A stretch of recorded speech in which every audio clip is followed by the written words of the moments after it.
You've been lied to about sleep. They told you it's just rest, just shutting your eyes, just another routine part of life.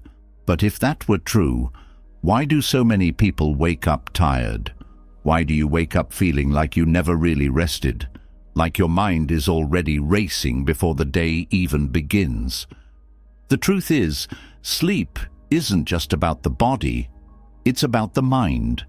And if the mind is restless, no amount of sleep will fix it. If you go to bed with stress, with regrets, with distractions pulling you in every direction, you don't wake up refreshed. You wake up weaker. But there's another way. For centuries, the greatest minds in history, Marcus Aurelius, Seneca, Epictetus, unlocked the secret to deep, powerful, life-changing rest. Not through comfort, not through indulgence, but through discipline, clarity, and control. They knew that the way you enter sleep determines the way you wake up, that the thoughts you allow at night shape the person you become in the morning. Tonight, as you listen, something will shift. The noise in your mind will begin to settle. The weight you've been carrying will start to disappear. You'll feel lighter, clearer, more in control than you have in a long time. And when you wake up, you won't just feel rested, you'll feel unshakable. This isn't just another audio to help you fall asleep. This is a reset for your mind, a recalibration of your thoughts, a transformation waiting to happen. Are you ready? Let's begin. Before you close your eyes tonight, ask yourself this: did I live today with purpose, or did I waste it? The way you end your day matters more than you think. The final thoughts you allow into your mind before you drift into sleep don't just stay in the night. They shape the person you wake up as tomorrow. If you go to bed with regret, fear, or anger, those emotions follow you into the morning, poisoning your actions before the day even begins. But if you sleep with clarity, discipline, and peace, you wake up with power. The Stoics understood this better than anyone. They didn't treat nighttime as a simple break from life. They saw it as a sacred practice, a moment to sharpen their minds, let go of what didn't matter, and prepare their souls for whatever the next sunrise would bring. Seneca, Epictetus, and Marcus Aurelius didn't waste their nights in distractions or anxiety. They trained their minds to master rest, to release unnecessary burdens, and to strengthen their inner world before they slept. And if you want to wake up with the same level of mental control, you must learn how to do the same. So, before you fall asleep tonight, before you let your mind wander into useless worries, let's take a journey into the ancient world and uncover how the Stoics prepared their minds before bed. A practice that can give you deeper sleep, sharper focus, and a life free from nighttime chaos. The way most people approach sleep is completely wrong. They see it as a simple shutdown of the body, something automatic and unimportant. They eat whatever they want before bed. They let their minds drown in stress. They scroll through endless distractions, and then they wonder why they wake up exhausted, frustrated, and weak. The Stoics knew better. They understood that the hours before sleep are not a time for carelessness. They are a battlefield, a battle between control and chaos, a battle between clarity and confusion, a battle between a sharp mind and a restless, weak one. Seneca often wrote about the importance of reviewing the day before bed, not with guilt or regret, but with a clear and focused mind.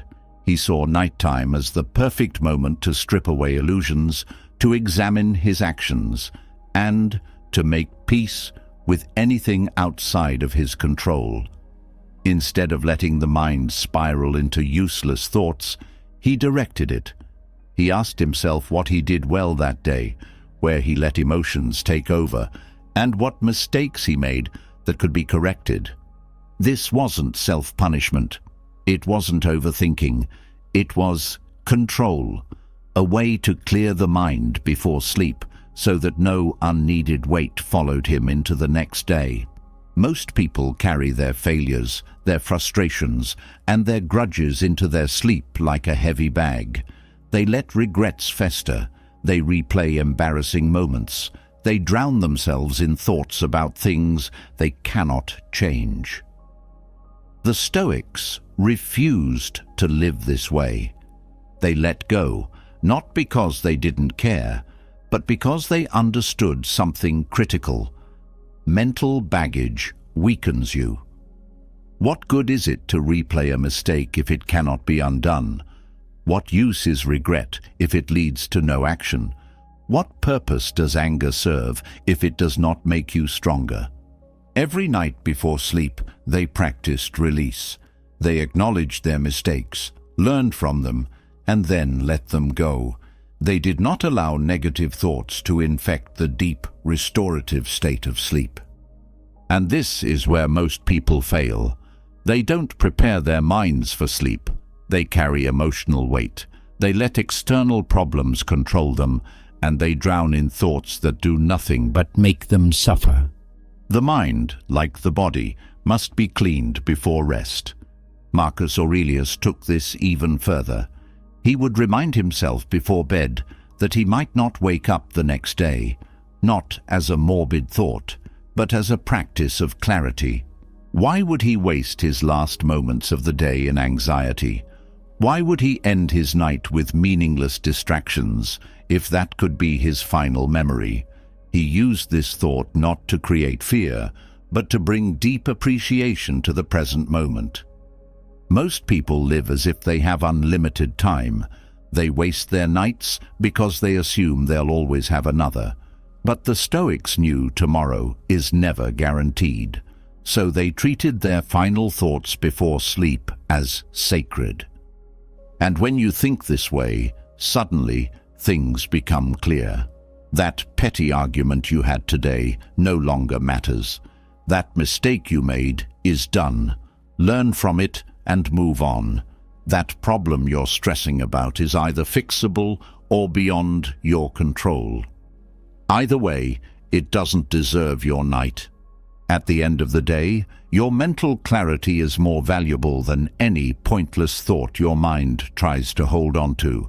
This is why Seneca would remind himself that sleep is a rehearsal for death.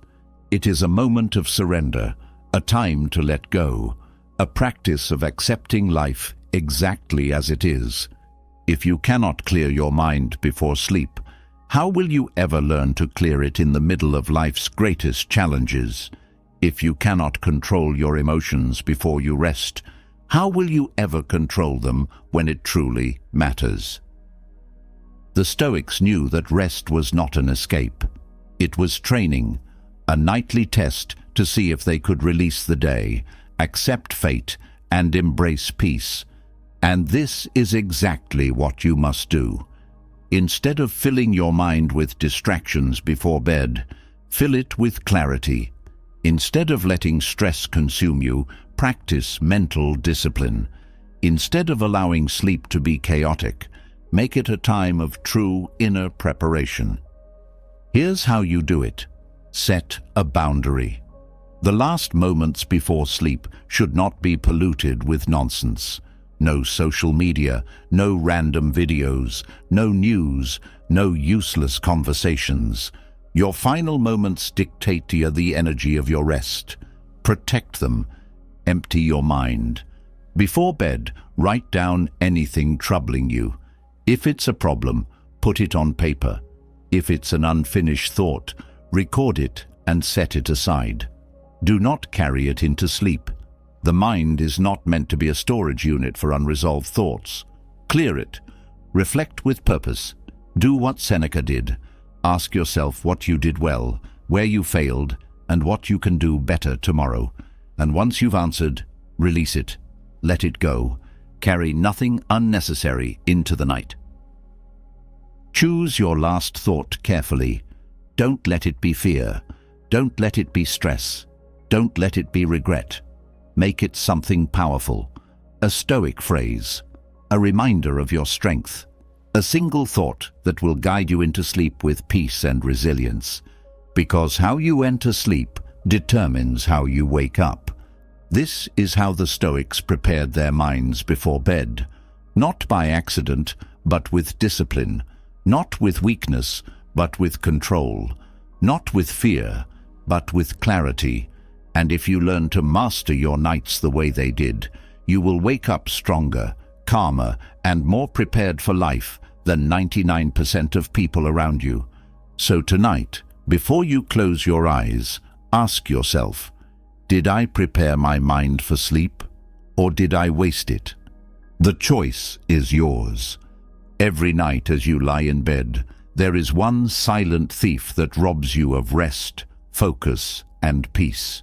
It creeps into your mind without warning, fills your head with endless worries, and keeps your body tense even when you close your eyes. That thief is time, or more accurately, your fear of time. You worry about what tomorrow will bring. You stress over what you failed to accomplish today. You replay conversations, regret choices, and dread the future before it even happens. And then you wonder why you can't sleep.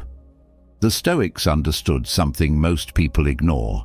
Time is an illusion when it controls you, but a tool when you master it.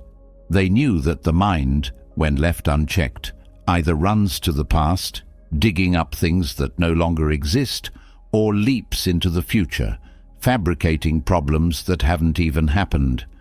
This obsession with time is why most people never feel at peace, not during the day, and certainly not at night. The way you experience time determines your ability to rest. If your mind is tangled in regrets from the past, sleep becomes a battle. If your thoughts are consumed by the uncertainty of tomorrow, your body remains on high alert, unable to relax. The Stoic approach to time is simple. Let go of what is gone, stop fearing what has not arrived, and live fully in the only moment that is real, right now. Most people treat time as if it's something they own, something they can manage and control. But time is not in your hands. You do not own the past. You cannot bend the future to your will. Yet, despite knowing this, most people spend their nights mentally living in places that do not exist. They hold on to guilt from things they cannot change. They create stress about events that may never come to pass. And in doing so, they destroy the only moment that actually belongs to them, the present. Seneca warned about this very mistake. He wrote that people complain about how short life is, yet they waste most of it worrying about things outside of their control. He compared this to a man who complains about hunger while throwing his food into the fire. Most people spend their days and nights enslaved by time, wishing for more of it while carelessly squandering the time they already have. And this is why so many struggle with sleep. They are not resting in the present. Their bodies may be in bed, but their minds are elsewhere, reliving an argument, fearing a future problem, regretting a lost opportunity. Sleep does not come to those who are tangled in time. It comes only to those who make peace with it. The solution is not to try to predict or control the future. The Stoics understood that the future is unknown and will remain unknown. What will happen tomorrow? No one can say. Will everything go as planned? Maybe. Maybe not. Will disaster strike? Perhaps. But no amount of worrying will change the outcome. The time spent in fear is time thrown away. Epictetus taught that you should never suffer in advance. If something bad happens, face it when it comes. If something good happens, enjoy it in its time. But to let your mind suffer over things that are not even real yet, that is madness. He said that people torture themselves with imaginary fears. creating a life full of misery before anything has actually gone wrong. When you lie in bed at night and let your mind race through endless scenarios, you are feeding a fire that does not need to burn. You are choosing to suffer twice, once in your mind, and once if the event ever actually happens. The wise man does not do this. The wise man lets go. The wise man accepts that time moves with or without him, and that the only thing worth focusing on is what can be done right now. Sleep improves when the mind is rooted in the present. If you want deep rest, you must first train your mind to stop running in circles. The mind will always want to wander, to replay conversations, to rethink choices, to stress about tomorrow.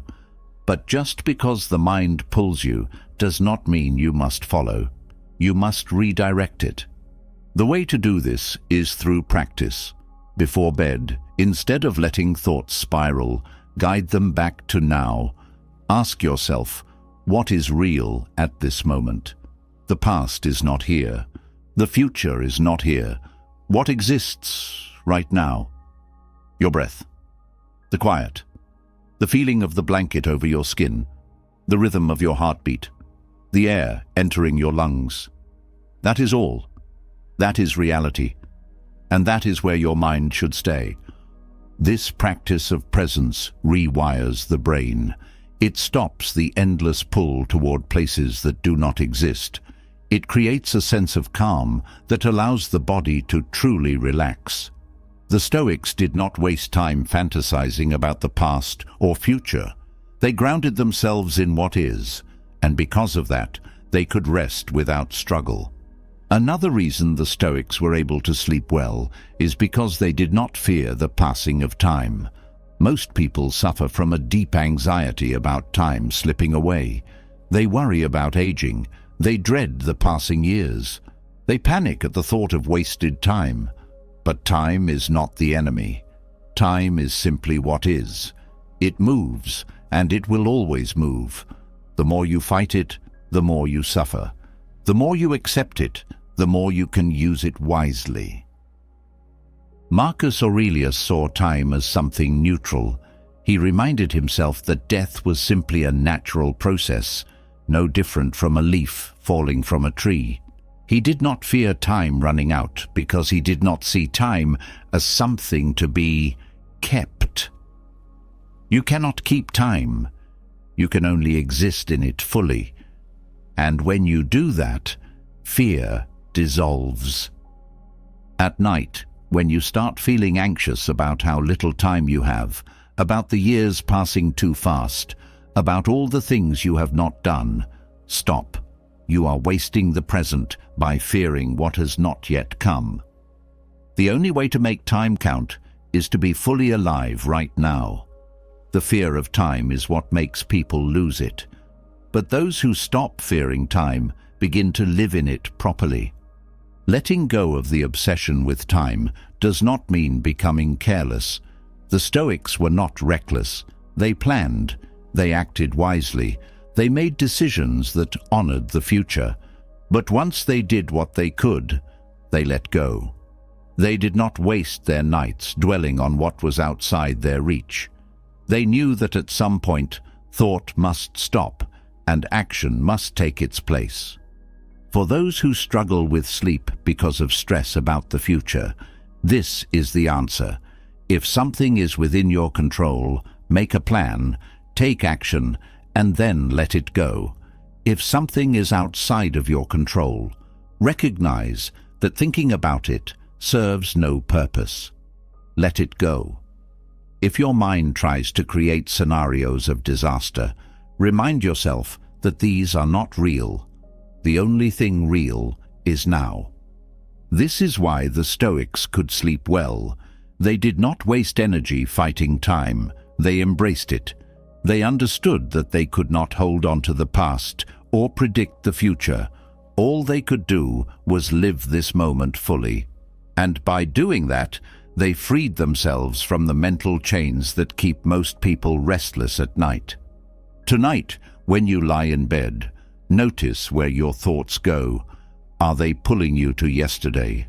Are they dragging you into an uncertain tomorrow? If so, stop. Pull them back. Return to the only thing that is real. This moment. The breath, the warmth, the quiet. The mind will resist at first, but over time it will learn.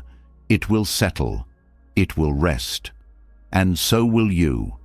Because the only way to truly master time is to stop fighting it and start living in it. When you stop fighting life, life stops fighting you. The reason most people struggle with sleep is not because their bodies are tired, but because their minds are exhausted from a battle they refuse to stop. A battle against things that have already happened. A battle against things that might never happen. A battle against reality itself. But there is no victory in resisting what already is. There is no peace in fearing what is yet to come. The mind that fights against fate is a mind that will never rest. The Stoics understood this truth, and instead of resisting, they chose to embrace. They chose to love fate. They chose amor fati. And that is the lesson now. How do you let go of the battle? How do you drop the weight of regret, the fear of uncertainty, the endless need to control what is uncontrollable? How do you close your eyes at night with the kind of peace that no external event can shake?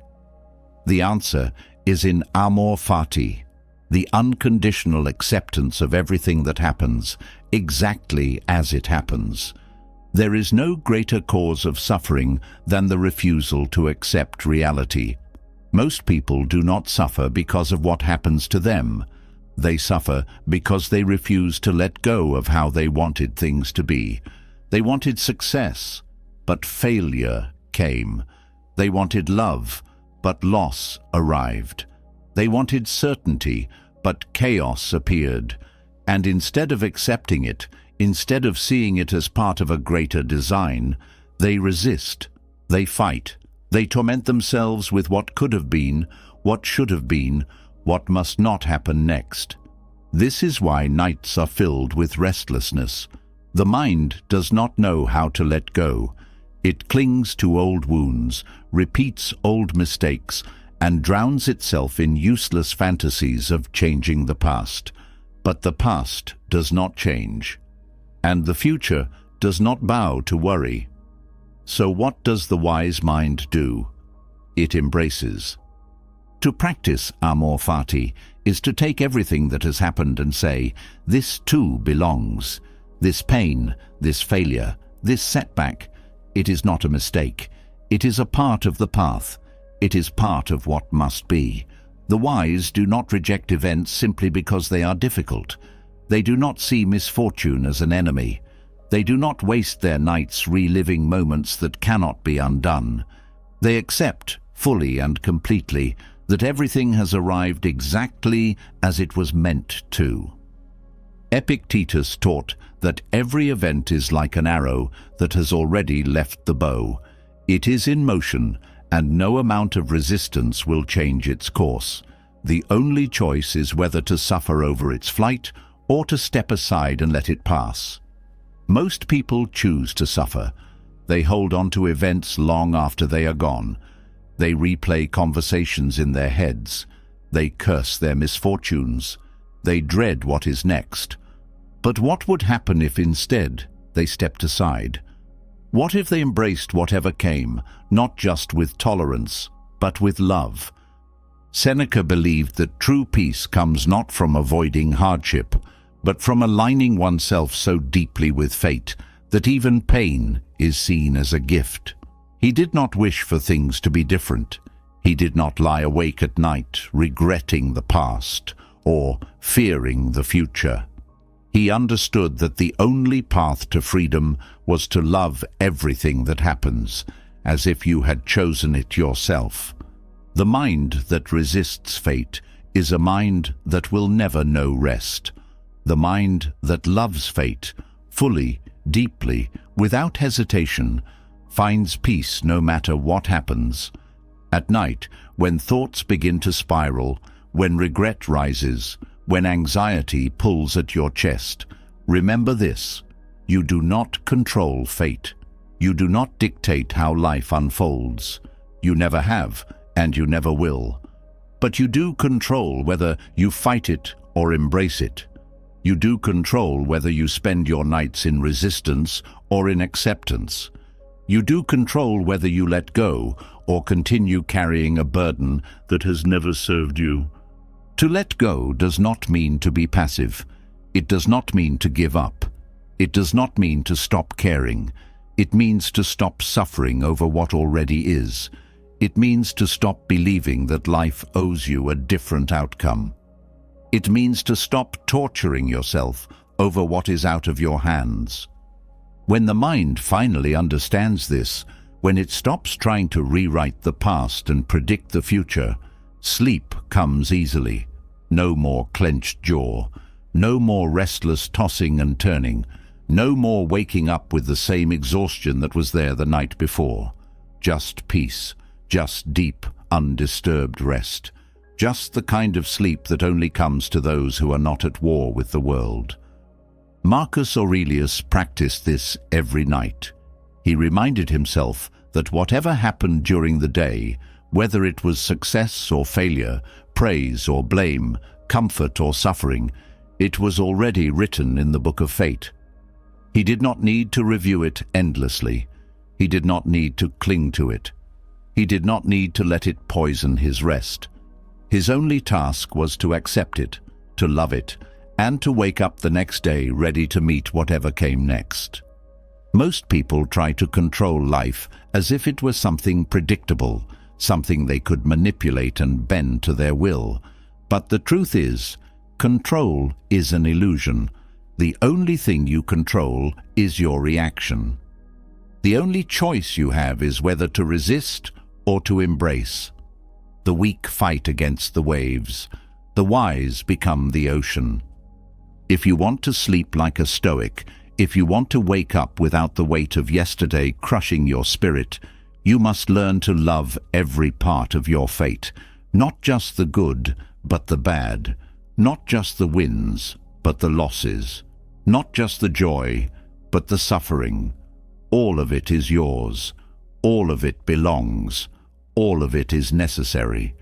Before you close your eyes tonight, before you let your thoughts wander into regret, before you fill your mind with pointless resistance, ask yourself one thing. What if I accepted all of this? What if I stopped fighting? What if I loved my fate exactly as it is? And when you answer that question, truly, deeply, watch how your body softens. Watch how the tension disappears. Watch how the weight that has been crushing you lifts as if it was never there. And then, finally, let go. Letting go of regret is not enough. Accepting fate is not enough. You can release the weight of yesterday, embrace everything that happens, and still find yourself lost in the same mistakes if you do not take time to reflect. If you do not examine your choices, your thoughts, your actions, you will repeat them. Fate may be outside of your control, but your response to life is entirely in your hands. And without careful self-examination, you are no better than a leaf carried by the wind, drifting aimlessly from one day to the next. Most people do not review their lives with honesty. They either drown in guilt, punishing themselves for their shortcomings, or they avoid responsibility altogether, numbing themselves with distractions. Neither leads to growth, neither leads to wisdom, neither leads to the clarity that allows a person to wake up stronger than they were the day before. The Stoics had no interest in self-pity or denial. They sought truth, and the only way to see the truth of one's life is to write it down. Marcus Aurelius did not keep a journal to entertain others. He did not record his thoughts to impress an audience. He wrote to himself, for himself. He examined his own mind, his own weaknesses, his own failures, not to wallow in them, but to understand them. He did not let his thoughts remain abstract. He put them onto paper, where they could be seen clearly, where they could no longer hide in the shadows of his subconscious. And because of this, he did not make the same mistake twice. The unexamined mind is chaotic. It repeats errors, holds on to useless emotions, and deceives itself into thinking it has learned when it has not. Writing forces the mind into order. It forces truth to the surface. It eliminates excuses. It strips away illusions and lays reality bare. When thoughts remain inside the head, they remain unchallenged. They loop endlessly, repeating the same patterns. But when thoughts are written, they are exposed. They cannot lie. This is why the Stoics journaled at night. The day, with all its distractions, was not the time for deep reflection. Only in the quiet of the evening, when the world was still, could they look inward without interruption. They would take stock of their actions, not from a place of guilt, but from a place of learning. What did they do well? Where did they fall short? What could they improve tomorrow? They did not ask these questions to dwell on failure, but to ensure that each day was a step forward, never back. Most people let their days pass without reflection. They make decisions, say words, take actions, and then they move on as if none of it matters. But what is a life without awareness? What is a day without lessons? How can a person expect to grow if they never stop to examine where they are going? Journaling is not a luxury, it is a necessity.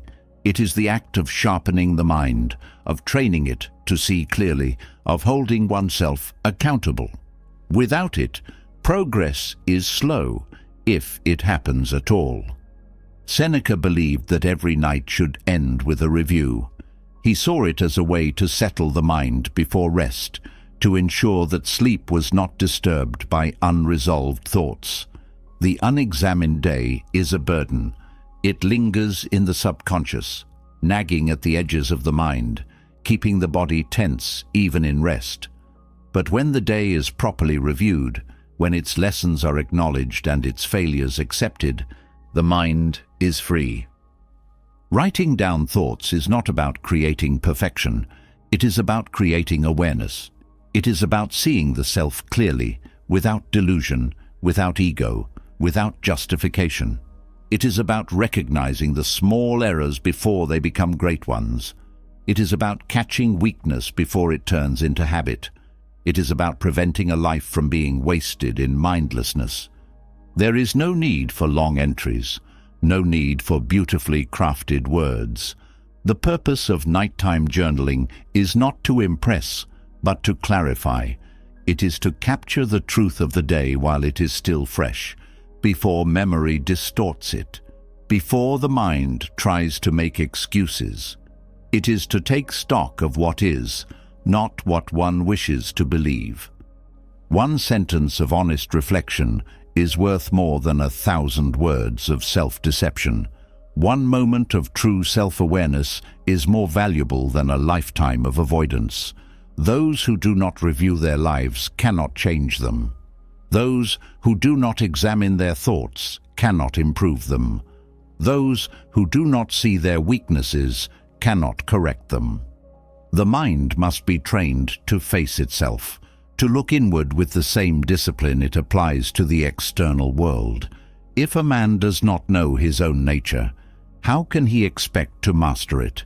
If he does not observe his own patterns, how can he break free from them? If he does not question his own actions, how can he ever become better? The truth is uncomfortable, but it is also necessary. Writing forces a person to see themselves as they are, not as they wish to be, and this is why most people avoid it. It is easier to ignore flaws than to confront them. It is easier to pretend growth is happening than to actively work on it. But the Stoics did not choose the easy path. They chose the path of mastery. And mastery begins with self-examination. The act of writing is an act of taking control. It turns vague emotions into concrete realities. It turns fleeting thoughts into lessons. It turns unconscious patterns into choices. When something is written, it is real.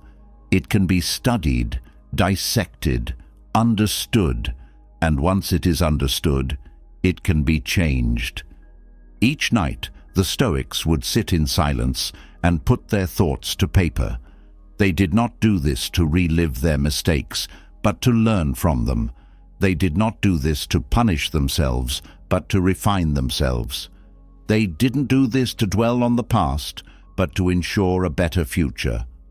Most people do not see the value of this practice because they believe life moves forward, regardless of whether they reflect or not.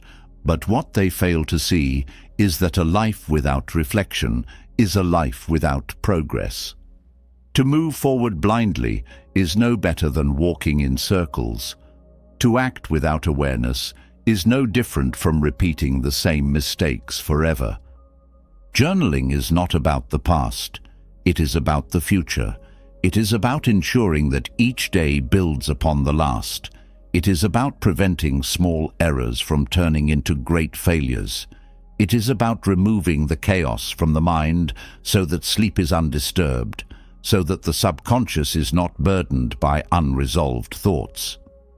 Before sleep, the Stoics emptied their minds onto the page, leaving nothing unexamined, nothing hidden, nothing ignored. And because of this, they did not carry regret into the night. They did not wake up with the same burdens they had the day before. They allowed themselves to begin each morning with a clean slate. The habit of journaling is the habit of self-awareness, and self-awareness is the foundation of wisdom. Those who do not know themselves are controlled by forces they do not understand. They react, they repeat, they struggle without knowing why. But those who take the time to examine their thoughts, their actions, their patterns, they gain control. They break free from unconscious habits. They correct their course before it is too late. They live with purpose instead of drifting aimlessly. Tonight, when the day is ending, when the mind begins to race, when sleep feels distant, take a pen and write. Do not let the day go unexamined.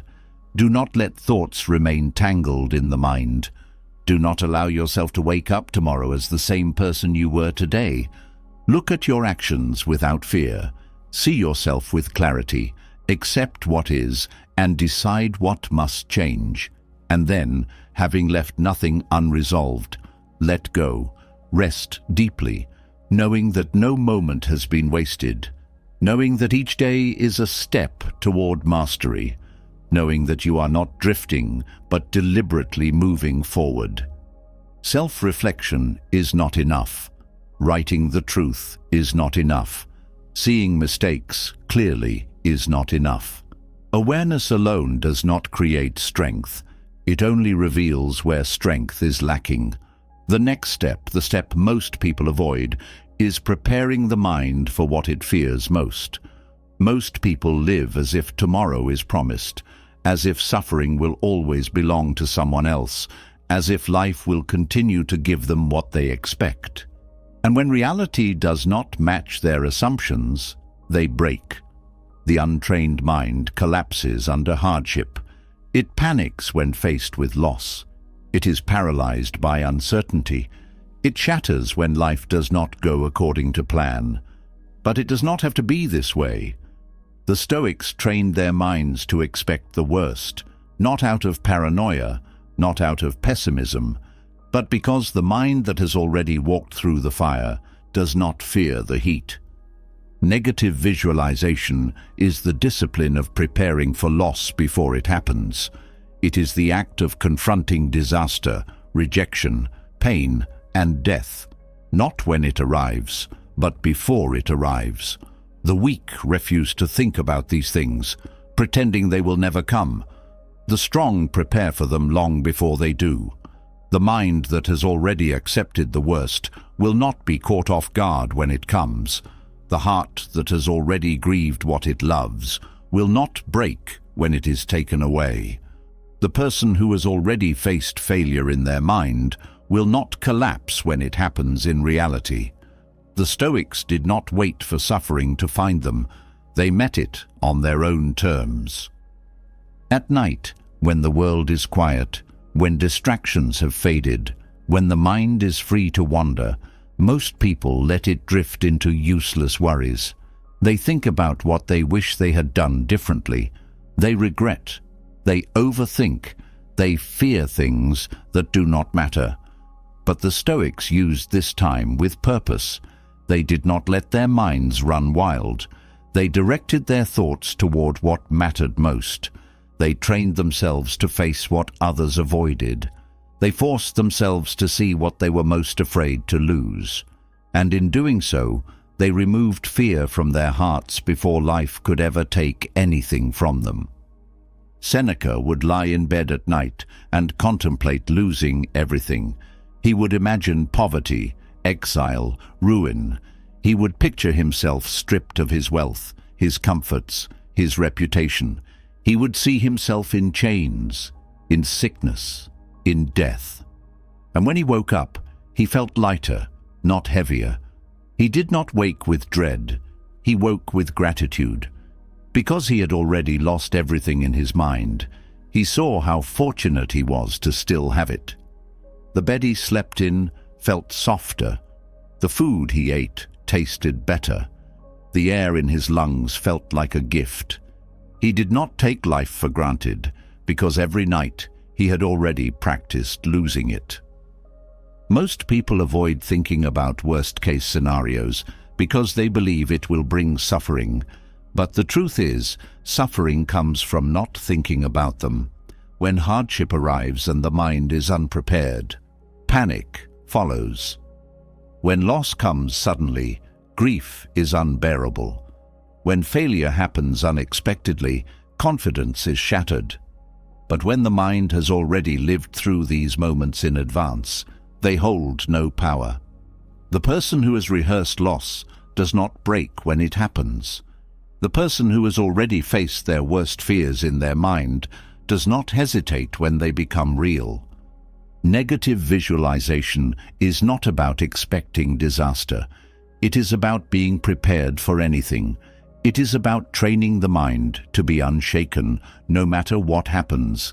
The person who has practiced losing everything is not owned by possessions. The person who has faced rejection in their thoughts is not controlled by the opinions of others. The person who has already accepted their own death does not waste time living in fear. Marcus Aurelius reminded himself daily that he would lose everything he loved. He did not do this to make himself miserable. He did it to make himself strong. He told himself that his loved ones were mortal, that his life was temporary, that his position and status could be taken at any moment. This did not make him careless. It made him grateful. He loved more deeply because he knew he could lose. He valued every moment because he understood how few remained.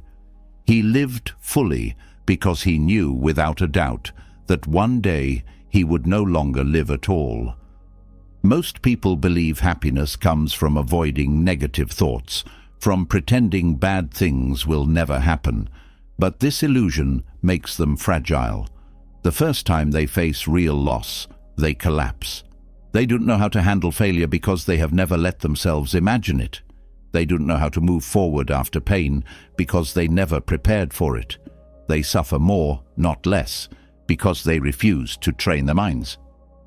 Negative visualization is the antidote to weakness. It removes the element of surprise from suffering. It strips fear of its power. It eliminates hesitation, panic, and despair. The person who has already stood at the edge of the worst possible outcome in their mind is not afraid to face it in real life. The person who has already died 1,000 times in thought is not afraid to live fully now. The person who has already lost everything in their imagination does not cling desperately to what they have. At night, when the mind is clear, when distractions fade, this practice must be done. It is not about wallowing in darkness. It is not about creating unnecessary suffering. It is about preparing for what is inevitable: the loss of wealth, the end of relationships, the failure of plans, the betrayal of those you trust, the death of those you love, your own death. These things will come, whether you think about them or not. The difference is, the prepared mind meets them with strength. The unprepared mind meets them with terror. When done correctly, negative visualization does not create despair, it creates freedom. A person who has already imagined themselves stripped of everything is no longer controlled by possessions. A person who has already visualized their greatest failure no longer hesitates to take action. A person who has already accepted their mortality does not waste time on meaningless things. Every night before sleep, a choice is made. The mind can either drift into useless regret and anxiety, or it can be directed towards something useful. The Stoics chose to strengthen their minds when others chose to escape reality. They walked through fire in their thoughts, so that when the real fire came, they did not burn. They prepared themselves for loss, so that when it happened, they were not destroyed. The goal is not to become cold or emotionless. The goal is to become unbreakable, to wake up stronger than before, to appreciate everything while it is here, not when it is gone, to stop wasting time on trivial fears, and to start preparing for what truly matters, to be able to say, no matter what happens, I have already faced this. I am ready. The weak avoid thinking about pain. The strong train for it. And when the worst day of their life comes, when fate takes away what they love, when suffering arrives without mercy, they are not surprised. They do not fall apart. They do not drown in fear. They stand firm, prepared, unshaken, because they have already lived this moment before. Strength is not built in comfort. The mind does not become unbreakable by avoiding hardship, but by facing it without resistance. Those who practice negative visualization prepare themselves for life's worst moments before they happen. But there is one struggle that does not wait for the future, one battle that arrives uninvited, disrupting peace, robbing energy, testing patience. Insomnia, the inability to sleep, the restless mind that refuses to quiet, the body that remains tense long after the day has ended. Most people treat sleeplessness as an enemy, something to be fought against, something that must be conquered. And because they resist it, because they demand that sleep come exactly when they want it, they suffer. But the Stoics did not resist. They did not fight against reality. They did not make war with their own bodies and minds. They accepted sleeplessness with the same discipline they accepted every other challenge in life. Most people believe that sleep is something they control, that if they follow the right steps, if they obey a perfect routine, if they force their minds to calm down, rest will come on command. But sleep is not an obedient servant. It does not arrive just because it is desired. It does not respond to force. The more it is chased, the more it escapes. This is why the mind races when sleep does not come. Thoughts pile on top of each other. The clock is checked again and again. The frustration grows. And soon, the body is filled with tension. The mind is consumed by anger, and sleep becomes even more distant. But what if sleep was not necessary? What if lying awake at night was not a problem to solve, but just another event to accept? The Stoics understood that suffering does not come from reality itself, but from the refusal to accept reality. The man who cannot sleep and accepts it remains calm. The man who cannot sleep and resents it makes himself miserable. The event is the same, but the experience is entirely different. A restless night does not destroy a person's health. It does not take away their strength. It does not ruin the following day. What ruins them is the belief that it does. Seneca wrote that people exhaust themselves more with their thoughts than with their actual hardships. A single sleepless night does not break a person, but their own thoughts about it, the frustration, the complaints, the fear of exhaustion, these are what drain them. They convince themselves that they are ruined, that tomorrow will be unbearable, that something terrible is happening. But what is really happening? Nothing. Just time passing. Just a night with less rest than usual. Just a temporary inconvenience, made worse only by the mind's refusal to accept it. Insomnia is not an illness. It is not an emergency. It is not a crisis. It is simply a moment in time, and like all moments, it will pass. But those who resist it, those who demand that their bodies obey them, those who see it as an attack rather than a natural part of life, they turn it into suffering. Marcus Aurelius did not believe in clinging to comfort. He did not believe the body's desires should dictate the mind's strength. If sleep did not come, he did not dwell on it. He did not waste energy wishing for something that was not happening. He simply used the time. He allowed himself to think, to reflect, to embrace the quiet of the night without frustration. And because he did not resist, because he did not label wakefulness as a problem, it was never a source of distress. The modern world teaches people that sleep is fragile, that missing one night of rest is disastrous, that insomnia is an enemy to be fought with medication, routines, and obsessive concern.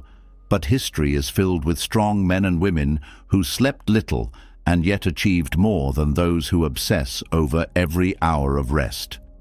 The belief that sleep must be perfect is what makes it a source of anxiety. The moment a person accepts that they can function without it, that their body will recover naturally, that nothing terrible is happening, their suffering disappears. Epictetus taught that control is an illusion. People are not in control of their bodies, their environments, or their sleep cycles. What they control is their reaction to these things. The man who cannot sleep but remains calm suffers no more than the man who sleeps soundly. The one who cannot sleep and lets his thoughts spiral, who believes he is being harmed, who sees it as a failure, he suffers not from lack of sleep, but from his mind's inability to accept what is. There is freedom in releasing control. There is power in refusing to fight against reality. There is strength in recognizing that restlessness is just another state of being, neither good nor bad, just present. When sleep comes, let it come. When it does not, do not chase it. Stay still, observe, breathe. The mind that refuses to panic is the mind that recovers the fastest. Many of the greatest thinkers, warriors, and leaders functioned on broken sleep. The Roman generals who planned battles through the night, the philosophers who spent hours in deep thought instead of forcing themselves to rest, the inventors and poets who worked through dawn because inspiration came before sleep. They did not see sleeplessness as a disease. They saw it as extra time, an opportunity, a test of resilience. And because they did not fear it, because they did not resist it, it had no power over them. The body knows how to recover. It does not need constant interference. It does not need panic. It does not need obsessive worry over how many hours have been lost. The body will sleep when it needs to, and when it does not, the mind should remain indifferent. Let others stress over perfect conditions. Let others waste energy demanding that their bodies obey them. The Stoic does not make such demands. The Stoic accepts everything as it comes, knowing that frustration changes nothing. A person who wakes up after a restless night but does not dwell on it feels no worse than someone who slept well. The body is often stronger than the mind allows it to be. The mind, when left undisciplined, exaggerates everything. It convinces people that fatigue is unbearable, that lost sleep is a disaster, that something must be fixed. But the reality is simple. It is just a night. It is just one phase of time, and it will pass, as everything does. What matters is the reaction. What matters is the mindset. The person who remains calm, who does not check the clock, who does not count the hours lost, who does not tell themselves a story about how terrible the next day will be. They are free. The person who panics, who fights, who lets frustration build in their chest, who believes sleep must come exactly when desired, they are trapped, not by insomnia, but by their own resistance to reality. The wise do not waste time fighting what they cannot change. They do not demand that the world operate on their terms.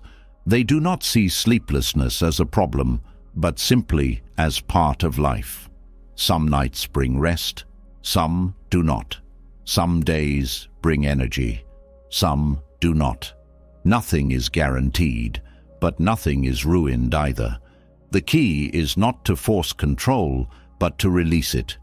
Tonight, if sleep does not come, let it be. Let the body do what it will. Let the mind settle where it chooses. Do not fight. Do not resist. Do not demand. Accept what is happening with the same discipline that allows a Stoic to accept hardship, failure, and loss. There is nothing to fix, nothing to change, nothing to fear. And in this state of calm acceptance, sleep may come effortlessly, or it may not. Either way, you will be fine. Control over sleep is an illusion, but control over the mind is not. Those who understand this no longer suffer from restlessness. They no longer fight against sleepless nights or panic over exhaustion. They no longer see sleep as something to be forced, but as something to be invited. This is where true mastery begins, not in demanding perfect rest, but in preparing the mind so thoroughly that rest becomes effortless. The body follows where the mind leads. If the mind is chaotic, filled with resistance, stress, and unexamined thoughts, sleep will be shallow, fragile, and broken. But if the mind is calm, disciplined, and trained in stillness, the body will surrender to deep, uninterrupted rest. This is the power of Stoic meditation. Most people spend their nights in a mental storm. Thoughts pull them in different directions, regrets surface, anxieties creep in, the future feels uncertain, and distractions flood the mind. They lie in bed, hoping for sleep, while their minds race through problems that cannot be solved in the dark. And then they wonder why rest does not come. They do not realize that sleep is not something that begins when the eyes close. It begins long before that. The moments before sleep determine its depth, its quality, its strength. And if those moments are spent in mental turmoil, sleep will be weak. The Stoics understood that the mind must be trained before the body can follow. They did not leave rest to chance. They did not let their thoughts run uncontrolled before bed. They took deliberate action. They prepared their minds with the same discipline that they applied to every other area of life. They practiced stillness. They silenced unnecessary noise. They guided their thoughts instead of letting their thoughts guide them. And by doing so, they entered sleep with an uncluttered mind, free of excess weight, free of regret, free of anxiety. Stoic meditation is not about emptying the mind. It is about directing it. Most people believe meditation is an attempt to silence all thoughts, to force the mind into a blank state. But the Stoics did not seek to erase thought.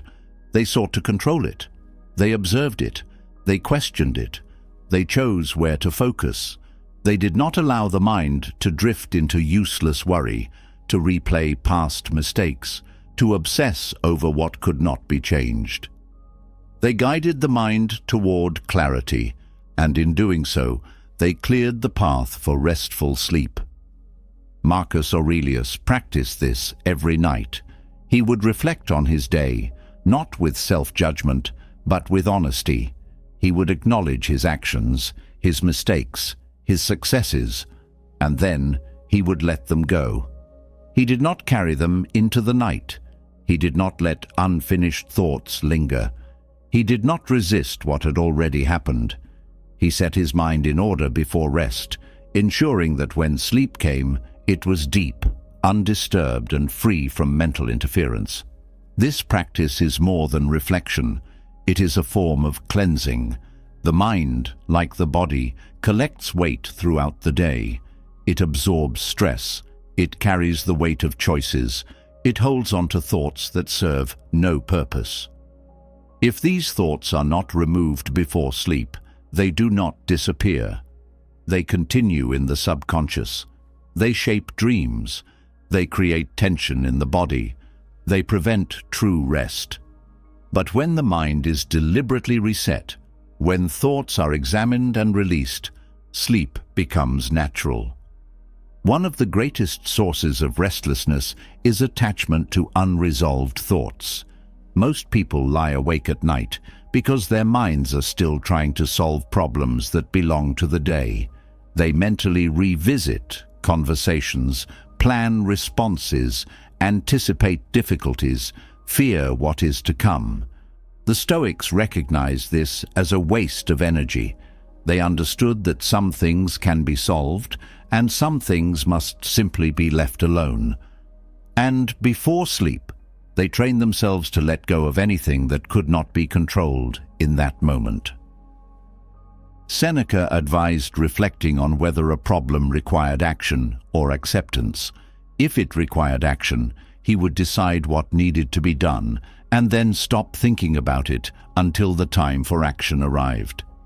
If it required acceptance, he would practice release, reminding himself that worry would change nothing. He did not allow the mind to run endlessly in circles. He did not entertain useless thoughts. He treated his mind like a well-ordered room, clearing away the unnecessary so that only what mattered remained. This mental discipline is what allows sleep to deepen.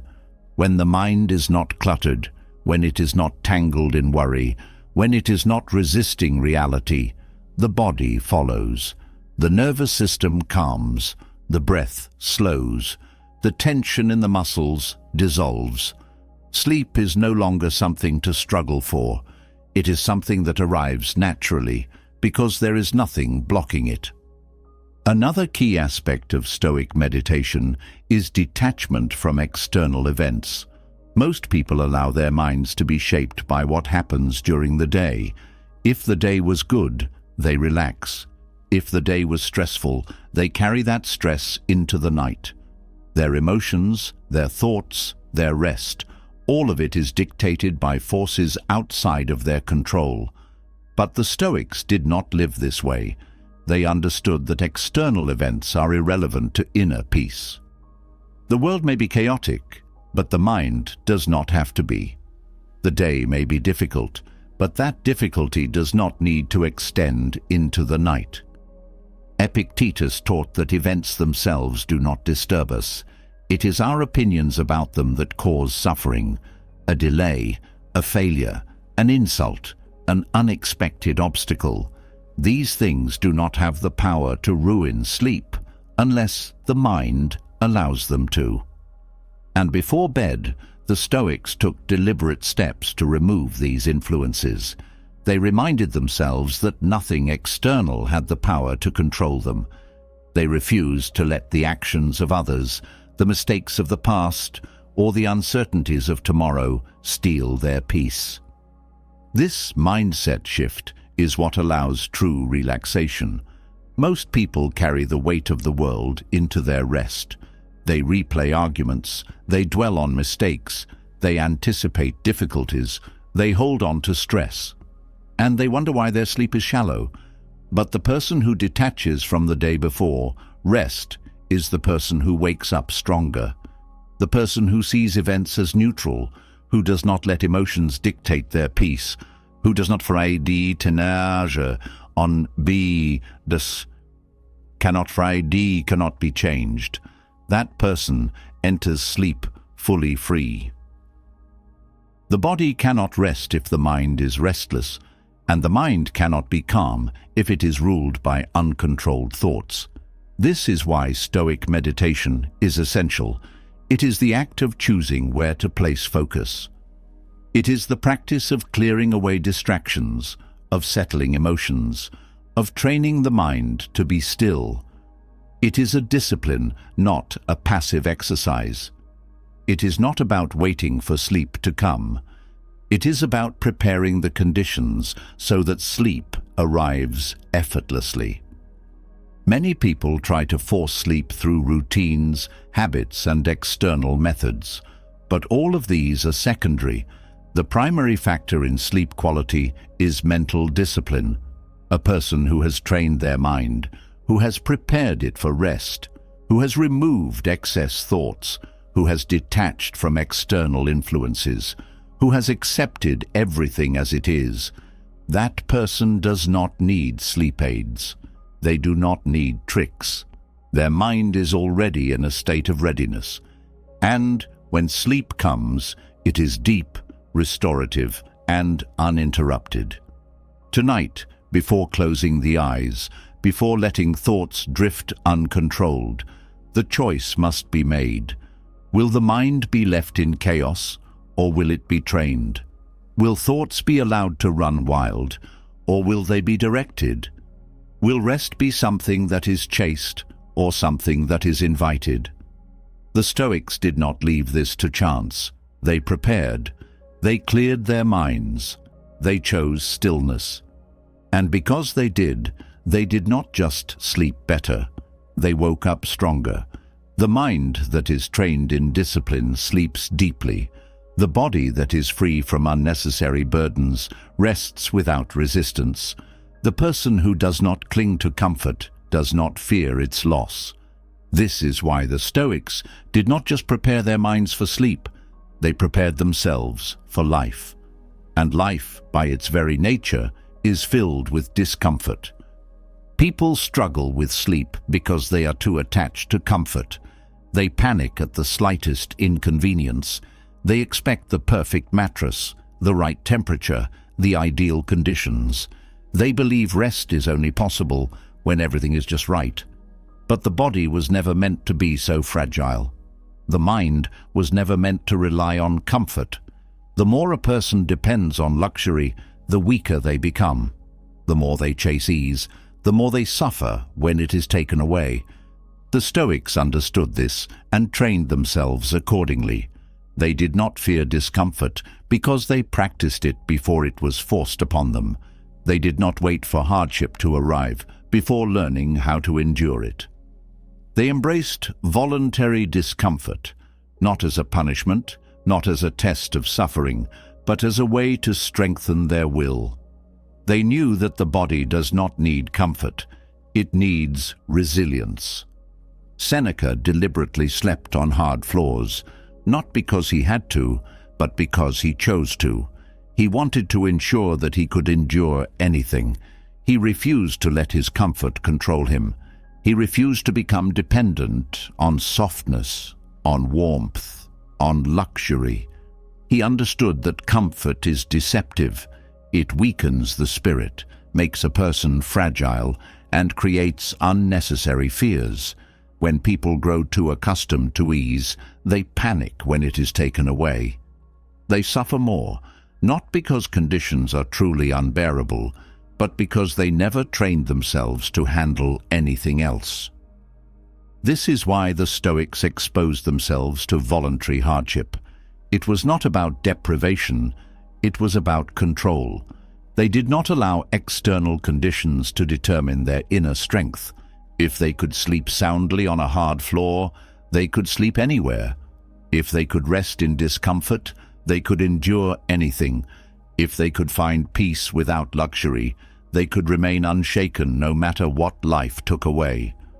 Most people live in fear of losing their comforts.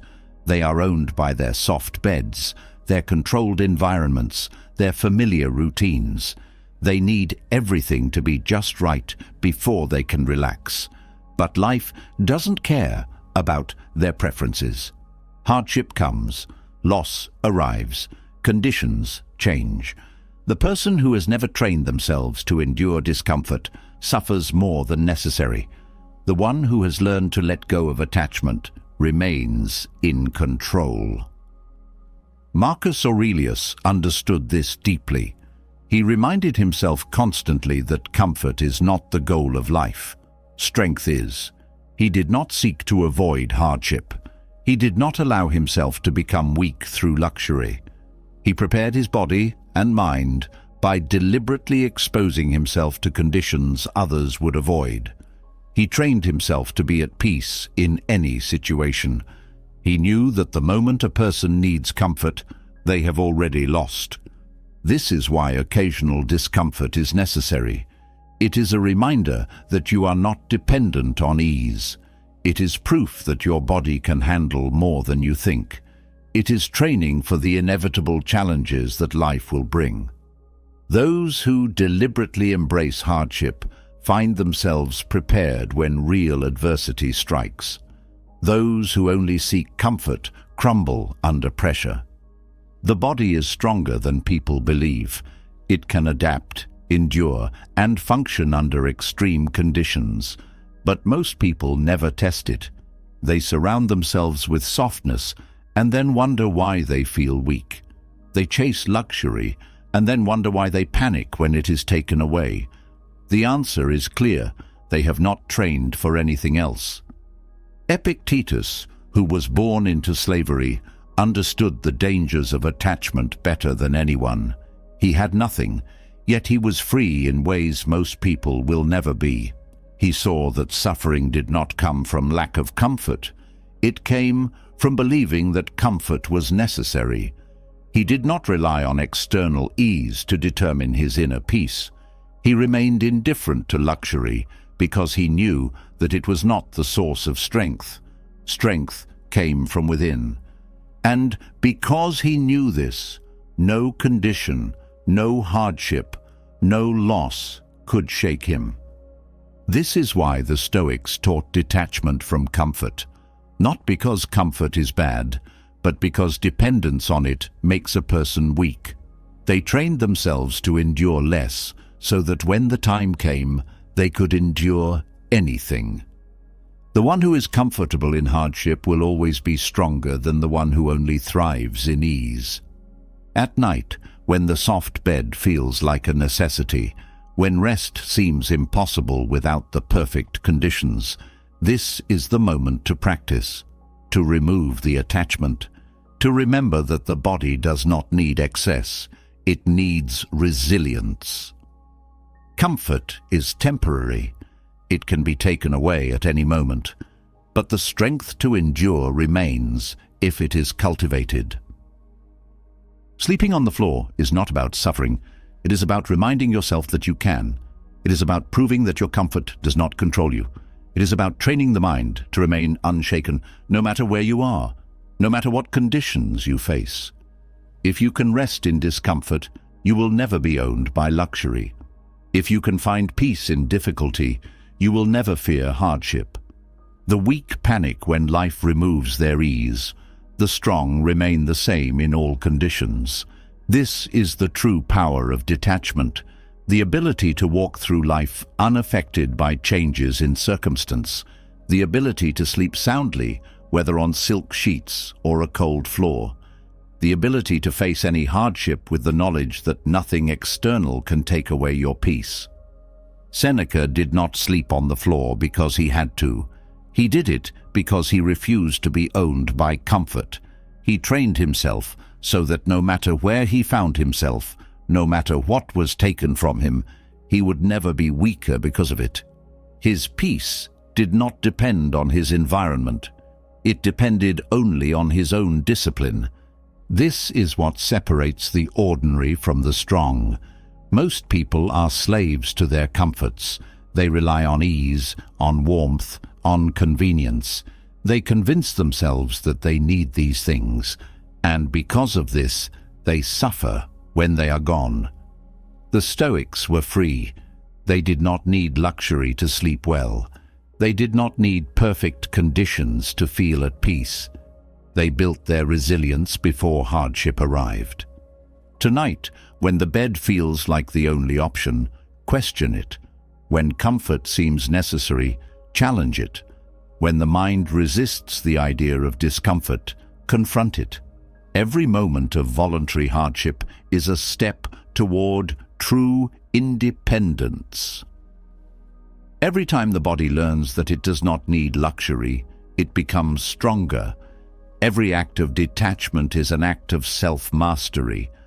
And when real hardship comes, when life removes what was once familiar, when comfort is no longer an option, those who have trained will not suffer, they will not fear, they will not break, because they have already walked through discomfort before it was forced upon them, because they have already proven to themselves that they can endure anything. Strength is built in discomfort, but clarity is built in stillness. The ability to endure hardship makes a person unbreakable, but the ability to master thought makes a person unshakable.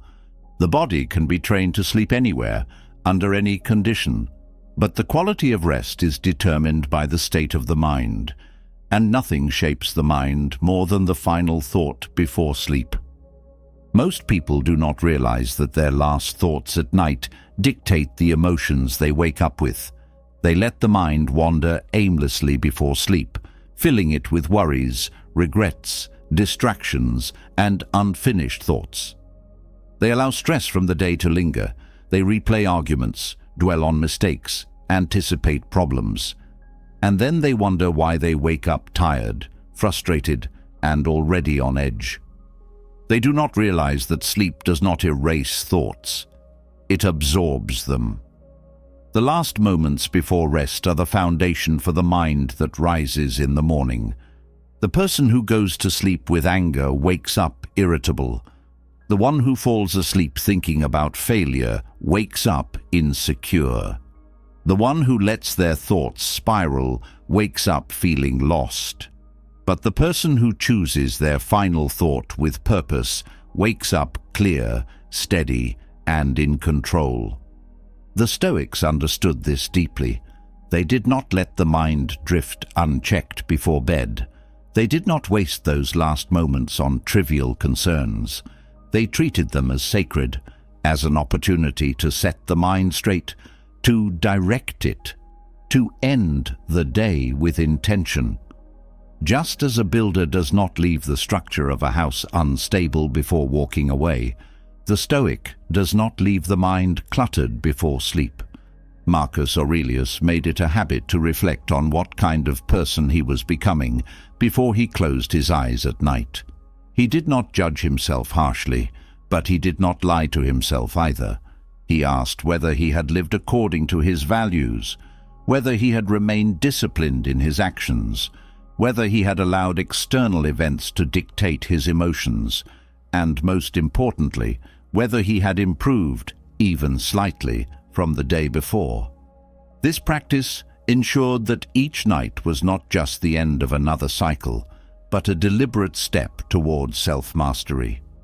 Most people assume that rest comes from simply shutting down, that if they close their eyes and wait long enough, sleep will take over.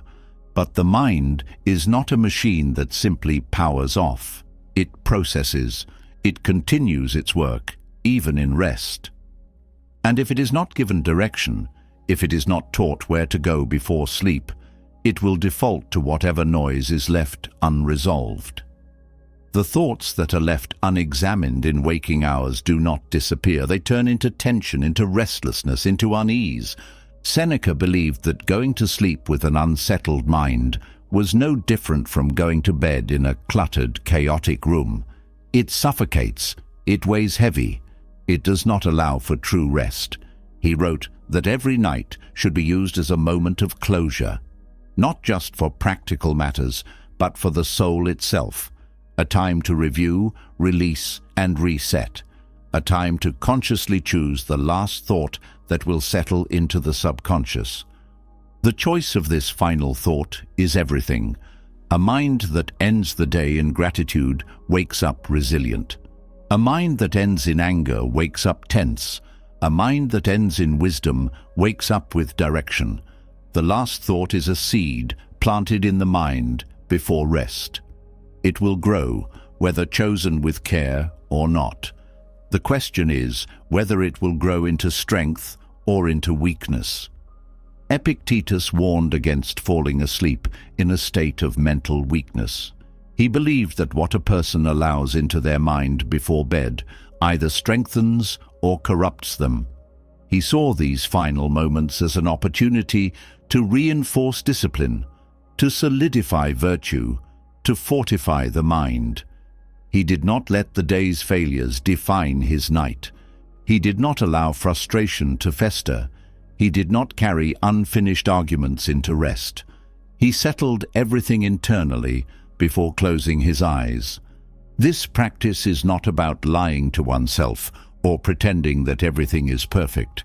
It is not about forcing positive thoughts or ignoring problems. It is about choosing the most useful perspective before surrendering to sleep. It is about deciding which thoughts are worth keeping and which must be discarded. It is about ensuring that the last impression left on the mind before unconsciousness is one of strength, clarity, and acceptance. Most people assume that sleep is a reset button, that everything will simply start fresh in the morning. But the mind does not reset. It continues. The weight of unresolved emotions carries into the next day. The frustrations left unexamined remain just beneath the surface. The anxieties that were entertained at night linger in the background, shaping the way a person moves through the world. This is why ending the day with purpose is essential. The person who chooses their last thought wisely does not wake up as a slave to yesterday. They wake up free, ready, and unburdened. The most powerful final thought is one of acceptance and direction, acceptance of everything that has already happened, without resistance, without regret, without wishing it were different, and direction for what will come next, not through fear, but through clarity. The combination of these two removes all unnecessary suffering. There is nothing left to carry into sleep, no weight, no tension, no restless processing. The weak let their final thought be dictated by chance. They allow whatever lingers in their mind to take root. They surrender to negativity, distraction, or worry, and they wonder why they wake up feeling unsteady. The strong take control. They design their last thought deliberately. They leave nothing unresolved. They ensure that when sleep arrives, the mind is already set in the right direction. Seneca advised that before sleep, a person should ask themselves, "If I do not wake up, would I be content with the life I live today?" Not to create fear, but to create urgency, to ensure that no moment was wasted, that no day was left in regret, that no time was taken for granted. He saw sleep as a miniature death, a nightly reminder that time is not unlimited, that every day must be lived in alignment with wisdom. Marcus Aurelius often ended his days by reminding himself that he was not owed another sunrise. He did not do this to create despair, but to deepen gratitude. If he woke up, it was a gift. If he did not, he had already lived fully. This practice kept his mind sharp. He did not waste time. He did not dwell on trivial matters. He did not let himself be consumed by emotions that would mean nothing in the face of death. This is why the last thought matters. It determines not just the night, but the next day. It is the final note before sleep and the first echo upon waking. The wise do not let it be chosen by accident. They do not let it be because of frustration, fear, or regret. They design it with precision, with purpose, with strength. Tonight, before sleep, a choice will be made, whether consciously or not. The mind will either drift aimlessly or be set in the right direction. The weak will allow the last thought to be random, reactive, uncontrolled. The strong will shape it, refine it, make it useful. Because the final thought is not just the ending of one day, it is the foundation of the next. The final thought before sleep sets the tone for the next day. But what happens when the mind refuses to settle?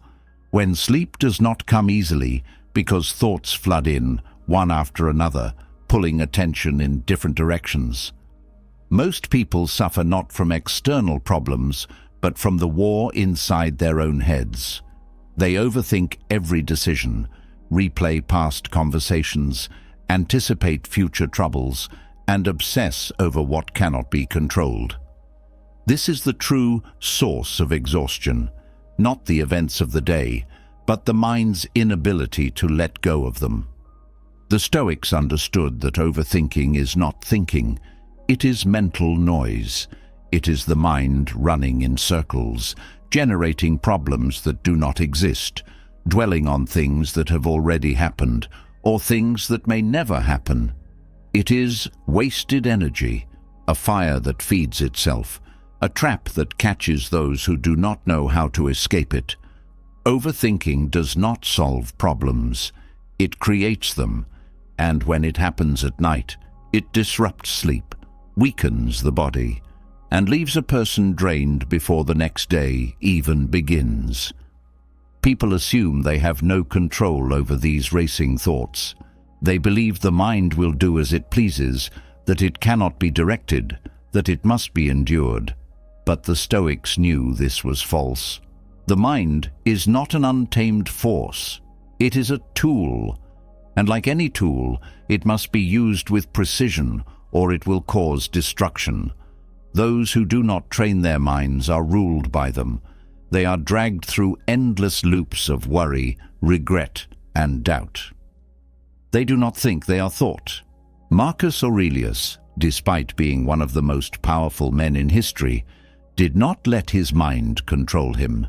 He wrote about choosing which thoughts were worth keeping and discarding the rest. He did not allow himself to dwell on things that did not serve him. He understood that just because a thought appears does not mean it must be followed. The weak let their minds pull them in every direction. The strong decide which direction to go. Overthinking is nothing more than the mind searching for problems when none exist. It is an addiction to control, a desperate attempt to predict, prepare, and prevent. But the future cannot be controlled through endless analysis. The past cannot be rewritten through mental repetition. The present cannot be enjoyed when the mind is elsewhere. The Stoics understood this, and they refused to allow their thoughts to run unchecked. Seneca believed that the key to mental peace was learning to differentiate between what is useful and what is not. He did not waste time entertaining thoughts that did nothing but create distress. He understood that some things were worth deep reflection, but most thoughts were simply noise that needed to be ignored. A person cannot fight every thought that enters the mind. The more attention given to unnecessary thoughts, the more powerful they become.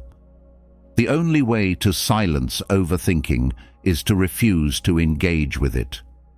The reason most people struggle with overthinking at night is because they do not set boundaries for their own minds.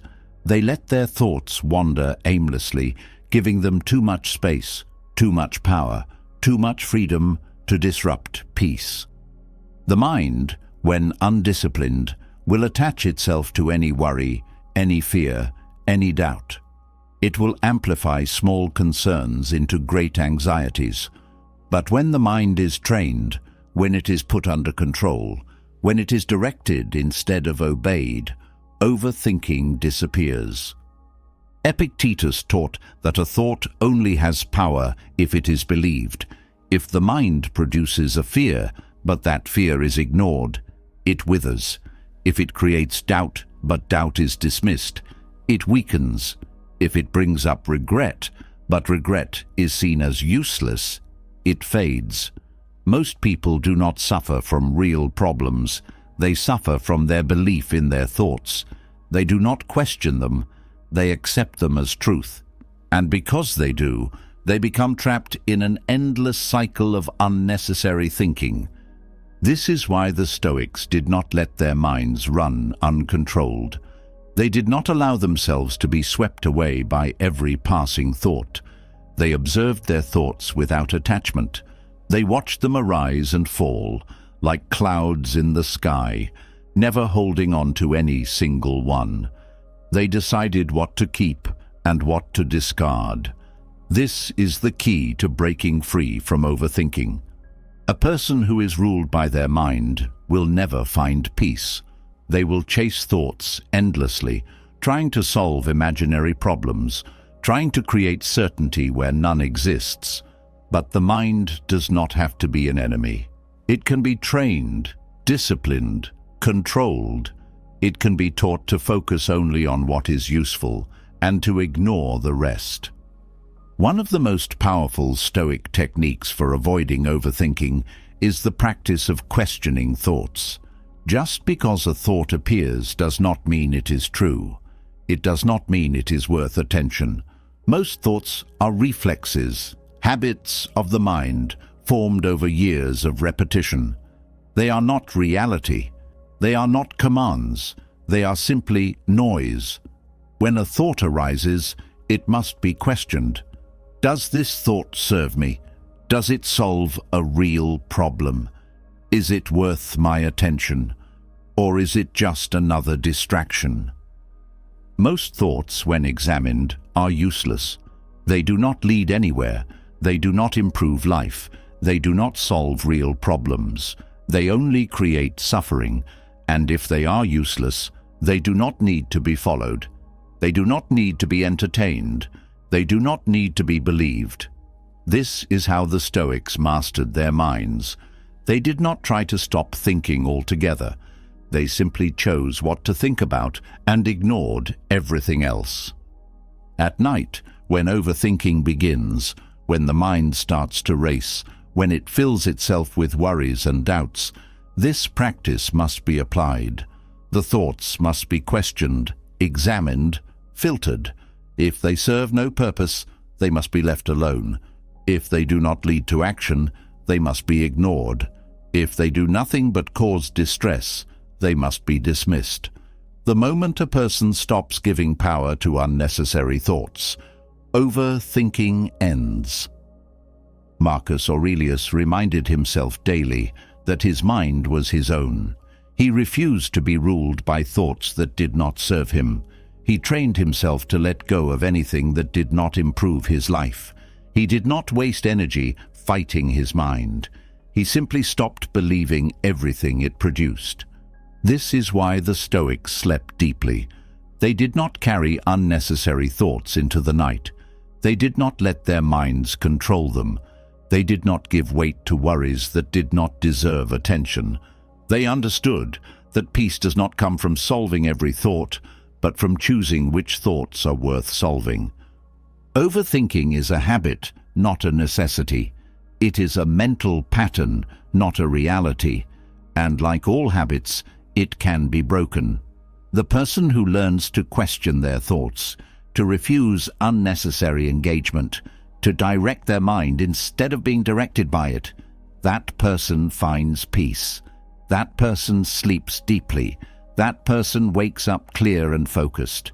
Tonight, when the mind begins its usual cycle, a choice must be made: to follow or to dismiss, to engage or to ignore, to let the mind control the night or to take control of the mind.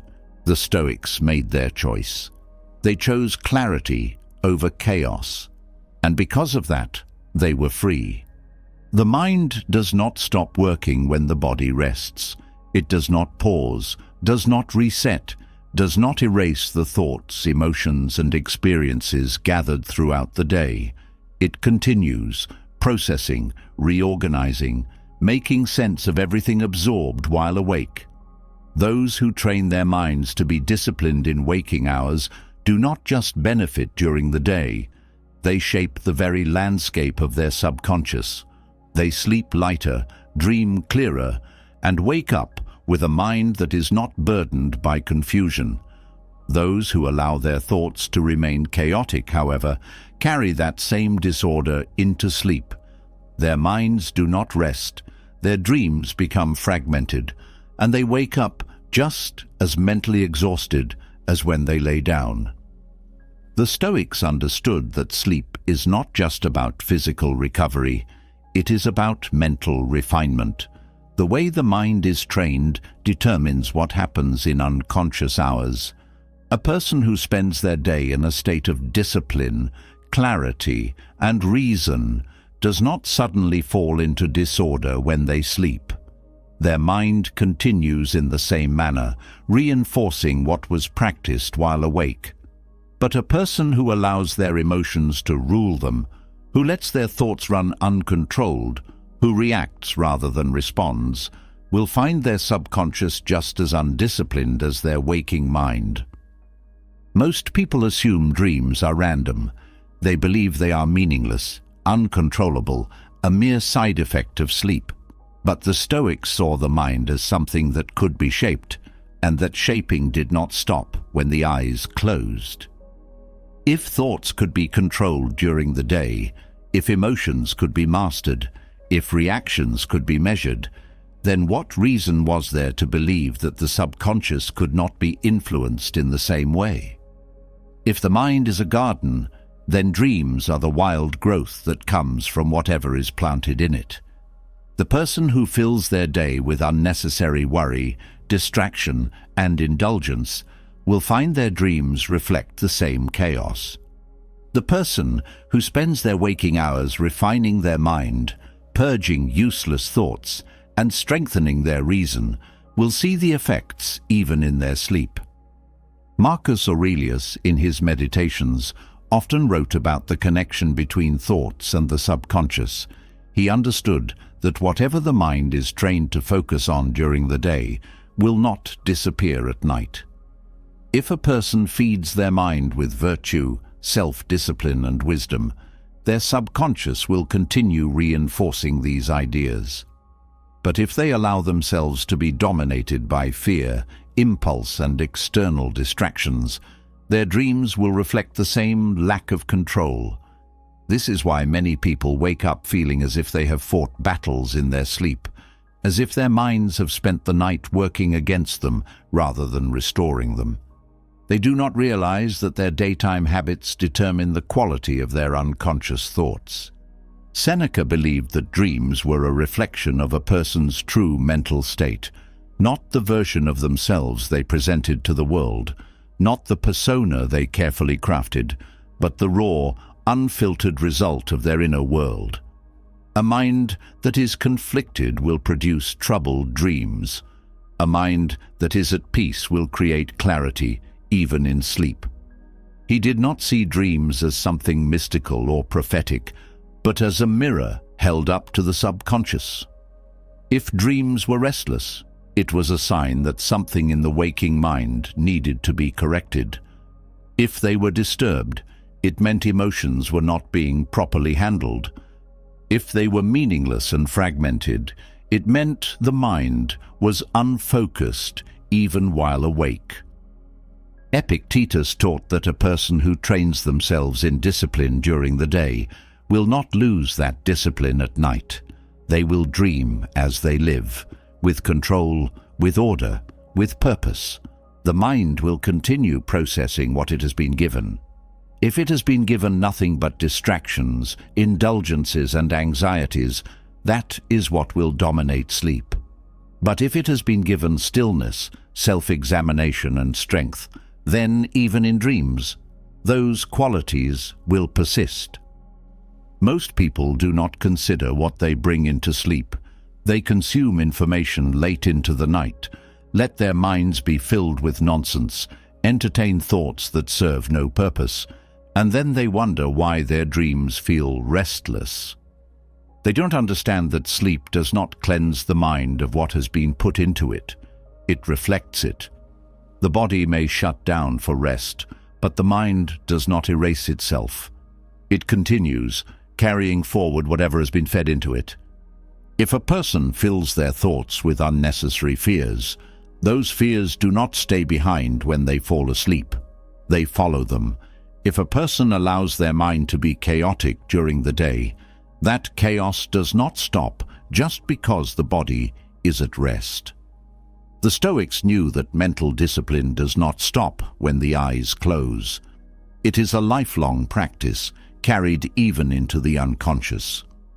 Marcus Aurelius reminded himself that everything in life, including thought itself, should be cultivated with purpose. He did not allow his mind to be ruled by chance. He did not let useless worries linger.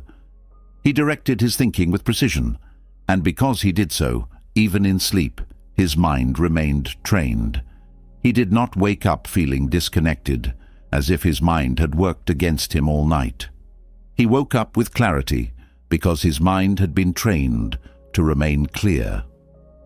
Seneca often warned that a person's greatest battles are fought in their own head.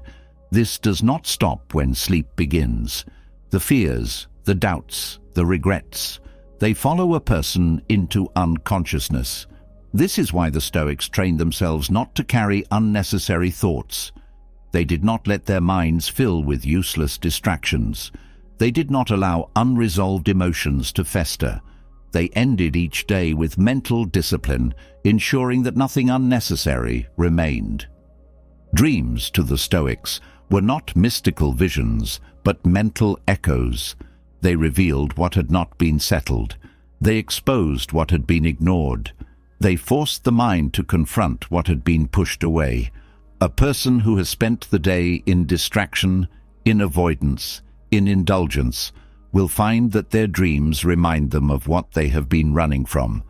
But a person who has faced everything fully, who has left nothing unresolved, will find that sleep is a place of clarity, not confusion.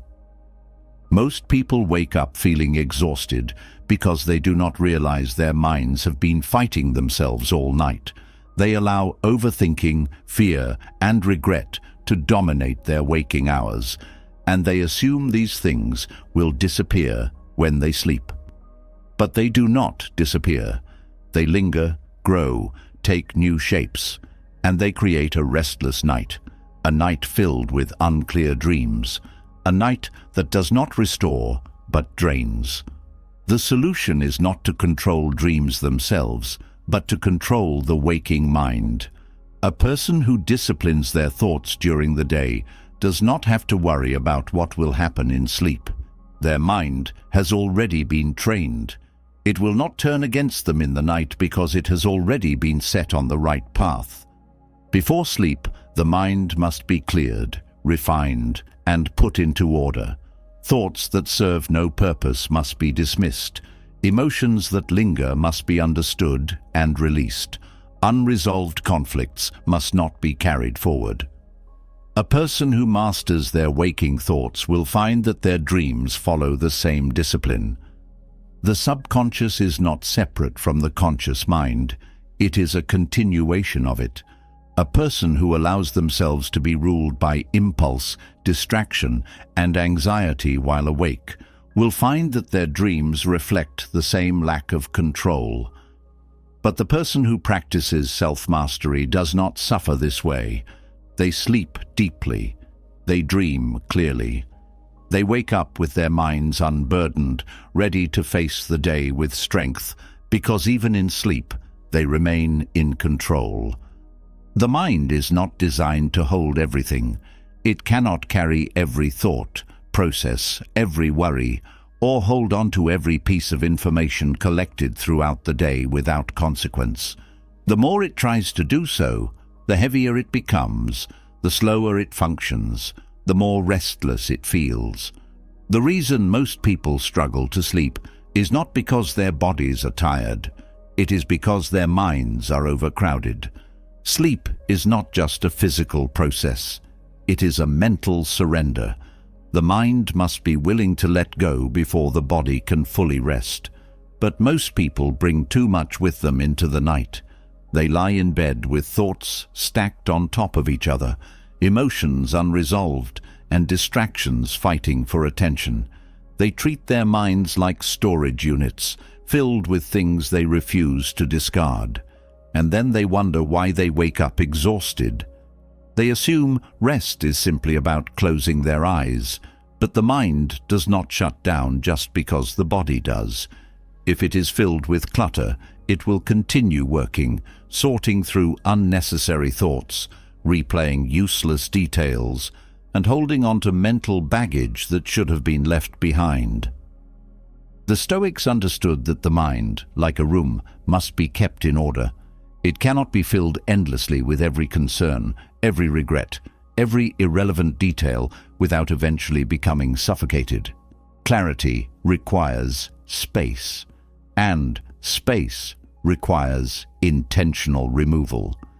A person who carries everything with them does not move freely. A mind that hoards every passing thought does not function clearly.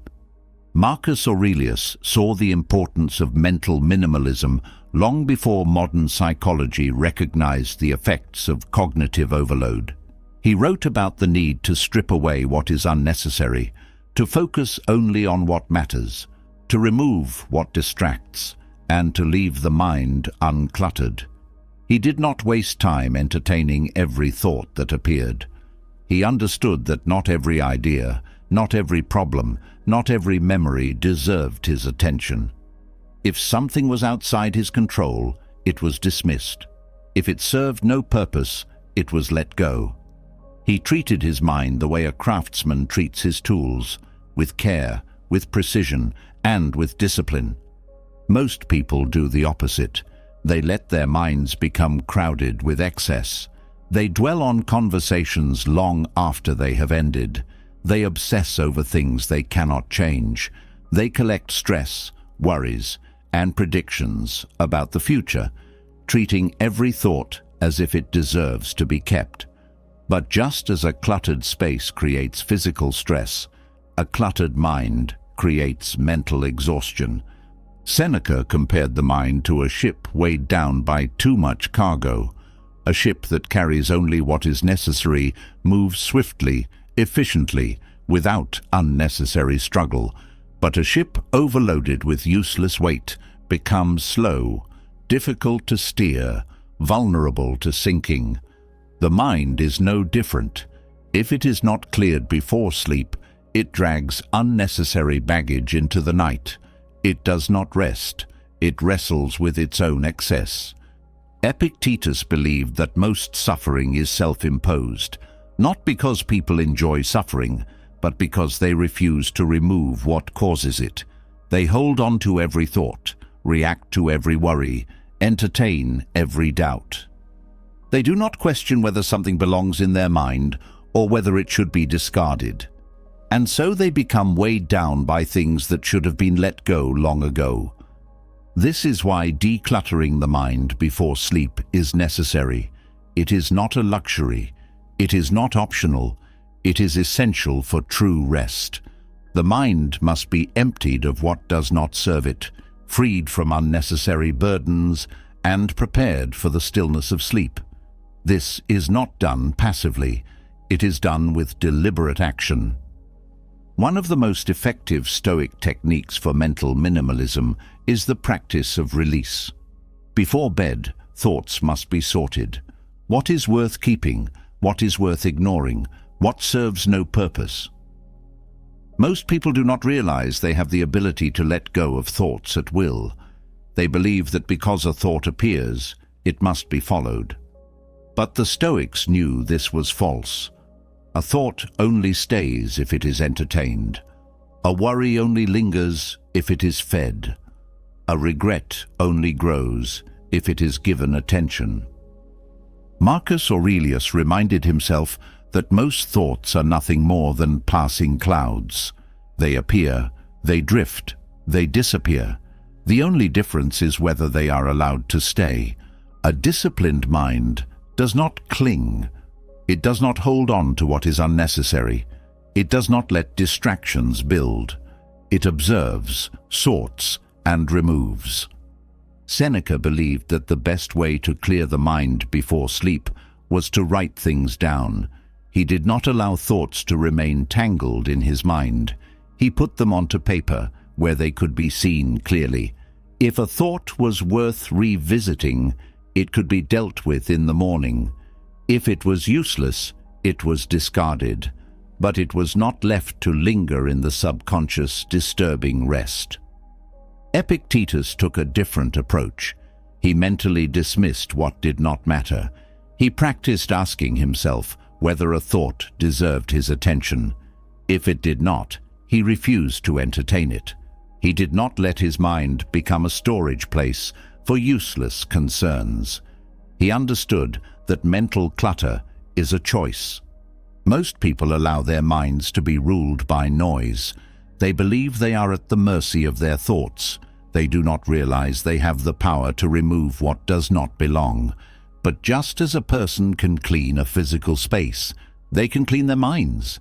And before sleep, this cleaning is not just useful, it is necessary. A cluttered mind does not rest. It works. It sorts. It processes what should have been discarded. And when this happens, sleep is shallow, restless, weak. A mind that has been cleared, however, sinks into deep rest without resistance. It does not hold on to what is useless. It does not wrestle with unfinished concerns. It does not struggle against itself. This is why the Stoics slept well. They did not just train their minds during the day, they prepared them for the night. They did not allow themselves to be weighed down by excess. They did not carry unnecessary burdens into sleep. They removed, released, let go. Most people assume they need more sleep when what they really need is less mental clutter. They believe exhaustion comes from lack of rest, when it often comes from too much thinking, too much processing, too much unnecessary mental weight. The body may sleep, but if the mind is still full, true rest does not happen. The Stoics did not let this happen. They understood that a clear mind is a well-rested mind. They trained themselves to remove distractions, to focus only on what mattered, to declutter their thoughts before sleep. This is why they woke up with clarity. This is why they were not owned by overthinking. This is why they moved through life with strength. Tonight, before sleep, there is a choice: to let the mind remain full, cluttered, weighed down, or to clear it, to remove what does not serve, to free the subconscious from unnecessary burdens, to prepare the mind for deep, uninterrupted rest. Because true rest does not come from how many hours are spent sleeping. It comes from how empty the mind is before sleep begins. A mind that is free from unnecessary clutter rests without struggle, but even when the mind is clear, something deeper can still interfere with sleep. Not thoughts, not unfinished tasks, not distractions, but fear. The silent tension that lingers in the background, the unease that comes when the lights go out, the feeling that the night is not a place of peace, but of uncertainty. Seneca understood this fear well, not just the fear of the dark itself, but the deeper truth behind it. He saw that people do not fear darkness because of what it is, but because of what they think it represents. Darkness is the unknown. It is what cannot be seen, what cannot be controlled, what cannot be predicted. And for those who have not trained their minds, that lack of control is terrifying. Most people assume that sleep anxiety comes from stress, from overthinking, from unresolved problems, but often it is something more primal. It is the discomfort of being alone with nothing but silence. It is the realization that, in the absence of distractions, they are left with themselves. The weak seek constant noise, constant stimulation, constant reassurance. They surround themselves with artificial light, with background sounds, with anything that keeps them from facing the quiet. But the Stoics did not run from the dark. They embraced it. Seneca warned against fearing what is natural. The night comes whether it is welcomed or not. Sleep is a surrender, whether one resists it or not. The darkness is not an enemy. It is simply an absence of light. But the mind that is weak fills that absence with something worse. It fills it with imaginary dangers, with fears that do not exist, with the belief that something must be lurking just beyond sight. This is why many people find it difficult to fall asleep, not because they are physically restless, but because they do not trust what they cannot see. Marcus Aurelius trained himself to be at peace with whatever happened in life, including what lay beyond his control. He understood that fear is a creation of the mind, not a reflection of reality. He did not let his emotions dictate his response to things that were neutral, and this included the night. He saw no reason to fear what was always going to come. He accepted it as a necessary part of life. Those who fought against it, who resisted, who let fear take hold, were the ones who suffered, not because the night harmed them, but because they harmed themselves through their own imagination. Seneca believed that training in darkness was essential for strengthening the mind. He advised deliberately exposing oneself to it, not just to endure it, but to make peace with it, to sit in an unlit room and confront the unease, to walk in the night without a lantern, to sleep in unfamiliar conditions. He believed that those who feared darkness were weakened by their own avoidance. The more they fled from it, the stronger their fear became. The more they resisted it, the more it controlled them. Most people do not realize how much energy is wasted on fearing what is harmless. They react to shadows as if they are threats. They let their minds create problems where none exist. They fill the unknown with imagined dangers, even though nothing has ever harmed them in the dark except their own thinking. This is why many struggle to sleep. Their minds do not trust stillness. They seek movement, light, reassurance. They do not know how to simply be in the presence of nothingness. Epictetus taught that the only way to overcome fear is through direct confrontation. Avoiding what makes a person uncomfortable does not remove the discomfort. It strengthens it. The person who always needs a light at night will always fear the dark. The person who avoids silence will always fear being alone with their thoughts. The person who cannot sleep without distractions will never learn to rest in true stillness. The Stoics did not view the night as something to be feared. They saw it as a test of the mind's ability to remain calm in the unknown, to accept what is without resistance, to let go of the need for control. Those who train themselves to be comfortable in darkness find that they are no longer disturbed by it. They sleep deeply because their minds are not searching for dangers that do not exist. They wake up stronger because they are no longer ruled by the fears that control others. Most people do not question their fears. They assume that discomfort means danger. But Seneca understood that fear is often just a habit of the mind, a conditioned response to something that was never truly a threat. And the only way to break that habit is to stop feeding it, to stop reacting as if the night is something to escape, to stop reinforcing the belief that sleep must be surrounded by artificial security. Darkness itself does nothing. It does not harm. It does not attack. It does not threaten. It is the mind that fills it with meaning, and that meaning determines whether a person sleeps peacefully or lies awake in quiet distress. A mind that sees the night as a natural state, as a time for restoration, as a space that does not need to be feared, that mind will always rest well. A mind that resists, that treats darkness as something unnatural, that cannot handle the absence of distractions, that mind will always struggle. Seneca often reminded himself that death itself is nothing more than an eternal night, and if a person cannot handle a few hours of darkness, how can they handle the thought of what comes at the end of life? If the absence of light brings unease, how can they expect to face greater unknowns with any courage? He saw fear of the night as a symptom of deeper weakness, a sign that a person has not yet mastered their mind. Most people avoid thinking about their own mortality. They live as if they will always wake up. They treat sleep as a minor inconvenience rather than as a reminder of life's impermanence.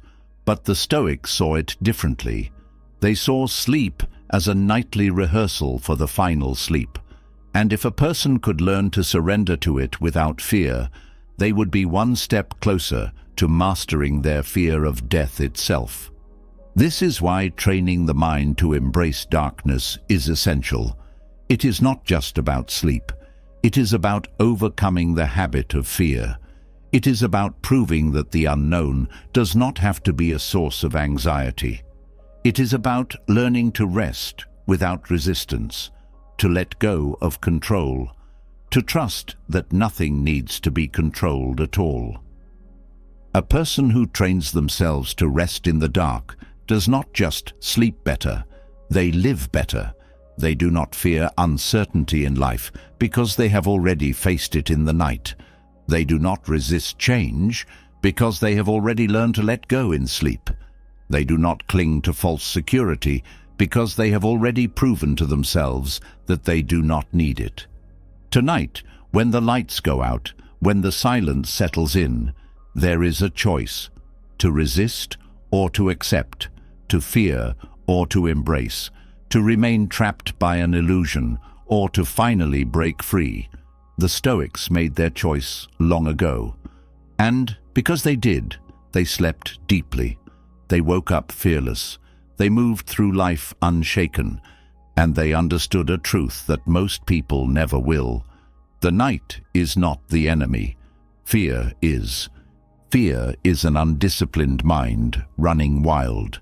Those who have trained themselves to embrace the darkness, to sit in stillness without seeking escape, to let go of unnecessary fears, find that the night is no longer an enemy.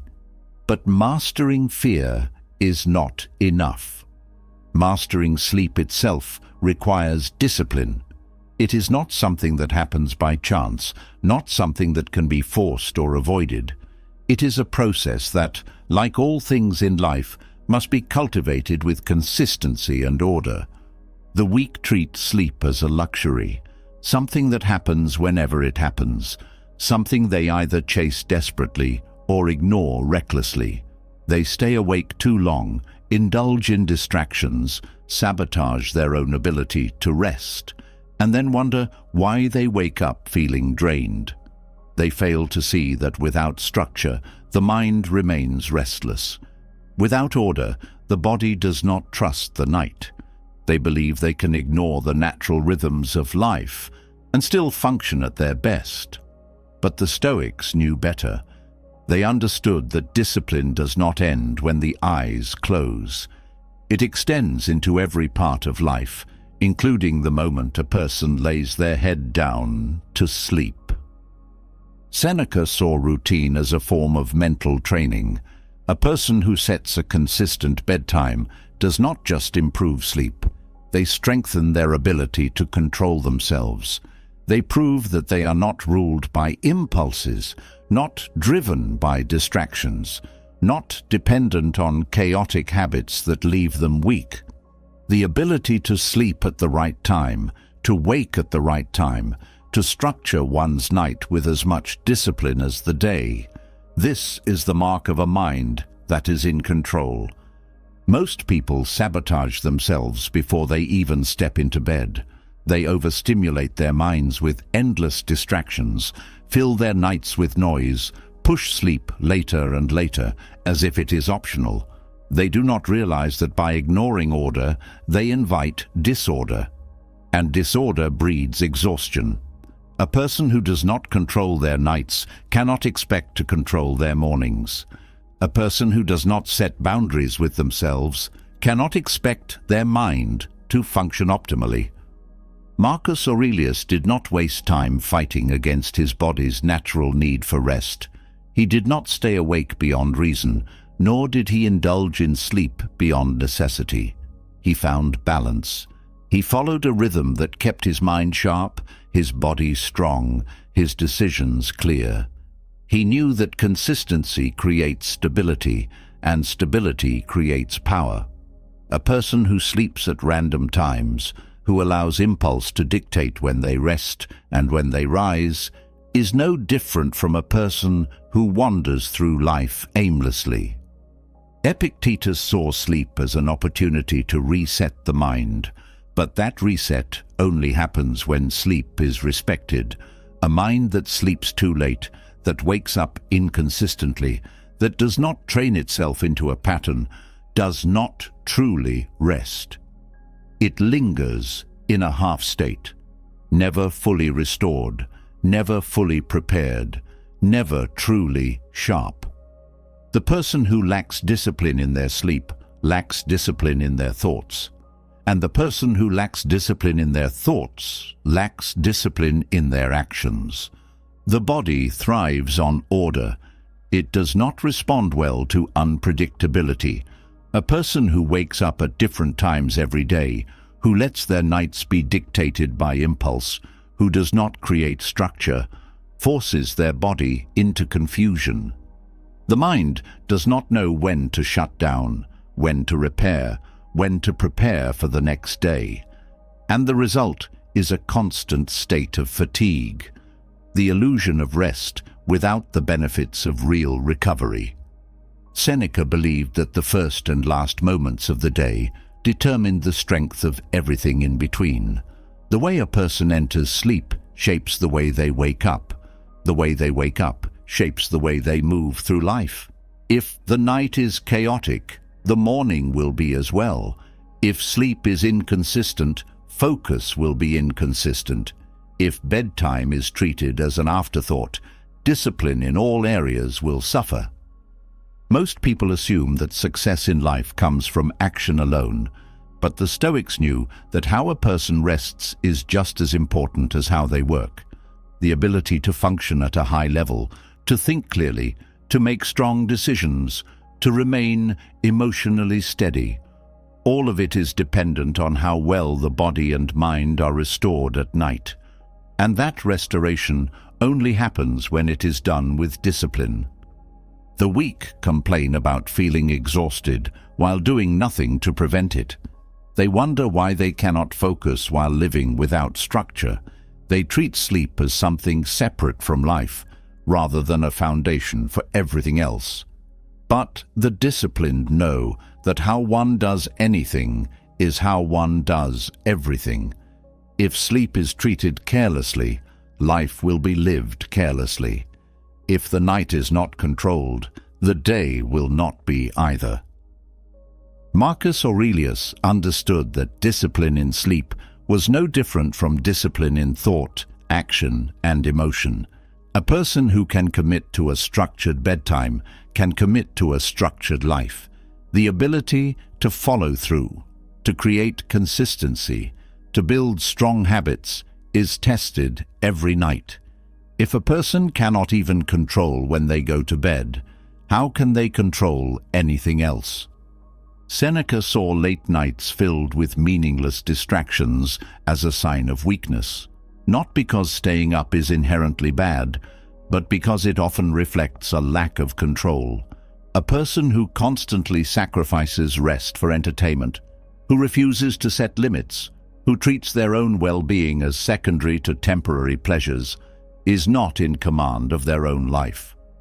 The way a person treats their nights is the way they treat themselves.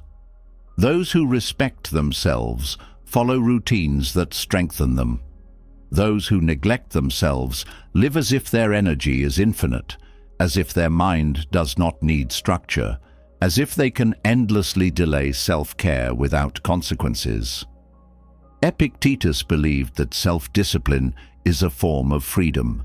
The person who follows a routine is not trapped by it.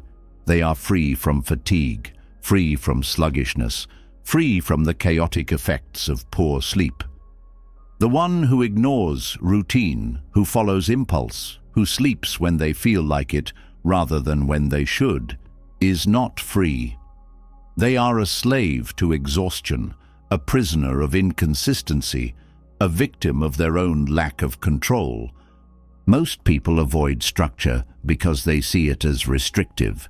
They assume that discipline in sleep means giving up enjoyment, giving up flexibility, giving up freedom. But the opposite is true. The person who sleeps with discipline wakes up ready, sharp, unburdened. They do not waste the first hours of the day trying to recover from a night of bad decisions. They do not drag themselves through life with half their energy drained before they even begin. They move deliberately, efficiently, powerfully. Marcus Aurelius did not indulge in the weakness of waking up whenever he felt like it. He did not let sleep be dictated by how he felt in the moment. He had a responsibility to himself, to his mind, to his life. And so he treated sleep as part of his discipline, not separate from it. He understood that a structured night created a structured morning, and a structured morning created a structured mind. Those who master sleep through discipline do not struggle with exhaustion. They do not wake up feeling behind before the day even starts. They do not complain about feeling tired while doing nothing to change their habits. They take full responsibility for their energy, their focus, their strength. They do not leave it to chance. They do not wait for their body to demand rest. They give it what it needs before it is forced to beg for it. Most people live in cycles of exhaustion because they treat sleep as an inconvenience rather than a necessity. They assume they can ignore the body's need for structure without consequences. They believe they can function without order. But the Stoics knew that without routine, there is no power. Without discipline, there is no clarity. Without structure, there is no control. Tonight, the choice will be made again. To sleep whenever impulse dictates, to let distractions push bedtime later and later, to live without structure, or to commit, to decide, to take control, to set a routine, to follow it, to become the kind of person who does not let the night slip away in weakness. Because the way a person sleeps is the way they live, and the way they live determines everything. Discipline in sleep is discipline in life. A structured night creates a structured morning. A mind that follows order before rest wakes up clear, focused, and prepared. But even with perfect discipline, even with a strict routine, even with a well-trained mind, there is one truth that no amount of structure can control: the uncertainty of tomorrow. Most people sleep as if waking up is guaranteed. They move through their nights assuming there will always be another morning, always another day to correct mistakes, always more time to waste. They live in a false sense of permanence, avoiding the reality that at any moment life can end. They do not think about death because they believe it is too dark, too uncomfortable, too distant. But the Stoics knew better. They knew that ignoring mortality does not prevent it. It only makes people live as if life is infinite, as if time will never run out, as if they can afford to delay what matters. Seneca warned against this illusion. He saw how people wasted their days on meaningless things, how they postponed everything truly important, how they lived as if they were promised another decade, another year, another moment. He wrote that those who fear death do not fear it because they are unprepared to die. They fear it because they are unprepared to live. They have left too many things unsaid, too many actions undone, too many moments taken for granted. And when they finally confront mortality, they realize how much time they have wasted. Most people only think about death when it is too late, when it takes someone they love, when they face illness, when it becomes unavoidable. But the Stoics saw mortality not as a tragedy, not as something to be ignored, but as a tool, a reminder, a way to sharpen the mind, to create urgency, to remove hesitation. Memento mori, remember that you will die, was not a call to despair, but a call to live without delay. Marcus Aurelius reflected on death every night before sleep, not out of fear, but to ensure that no day was wasted. He reminded himself that each time he closed his eyes, he might not open them again, and because of this, he did not carry grudges into the night. He did not let minor frustrations linger. He did not waste time on things that did not matter. He knew that if he were to die in his sleep, he wanted to leave nothing unresolved. Most people assume that thinking about death before bed would cause anxiety, that it would make sleep restless. But the opposite is true. Avoidance creates anxiety. Acceptance removes it. A person who has come to terms with their own mortality does not fear sleep. They do not cling to life desperately, hoping for more time. They rest easily, knowing that they have lived the day well, that they have spoken the words that needed to be spoken, that they have done what needed to be done. Epictetus saw death as a simple fact, nothing to be mourned, nothing to be resisted. He believed that those who feared it had already lost, not because they would die sooner, but because they were not truly living. He taught that every action, every thought, every moment should be carried out as if it were the last, not in reckless indulgence, not in despair, but in full presence, full engagement, full appreciation. Most people complain about trivial things because they believe they will always have another chance to correct them. They hold grudges because they assume there will be time to make peace. They delay joy because they think it will always be available. But when a person reminds themselves of mortality, these illusions dissolve. The arguments seem less important. The frustrations lose their power. The little worries fade away, because none of them matter when tomorrow is not promised. Seneca wrote that life is long enough if it is lived fully. The problem is not that death comes too soon. The problem is that most people do not use the time they have. They fill their days with distractions, with hesitations, with avoidance. They think about the past instead of acting in the present. They fear the future instead of embracing what is in front of them. And then they reach the end and realize they never truly lived. Contemplating mortality is not about creating fear. It is about removing it. A person who accepts death does not waste time worrying about it. They do not waste energy avoiding it. They do not live in denial. They wake up each day with clarity, knowing that it may be their last. They go to sleep without regret, knowing that if they do not wake up, they have lived with purpose. Most people do not understand how much gratitude comes from this practice. They assume gratitude comes from gaining more, from having more, from accumulating things.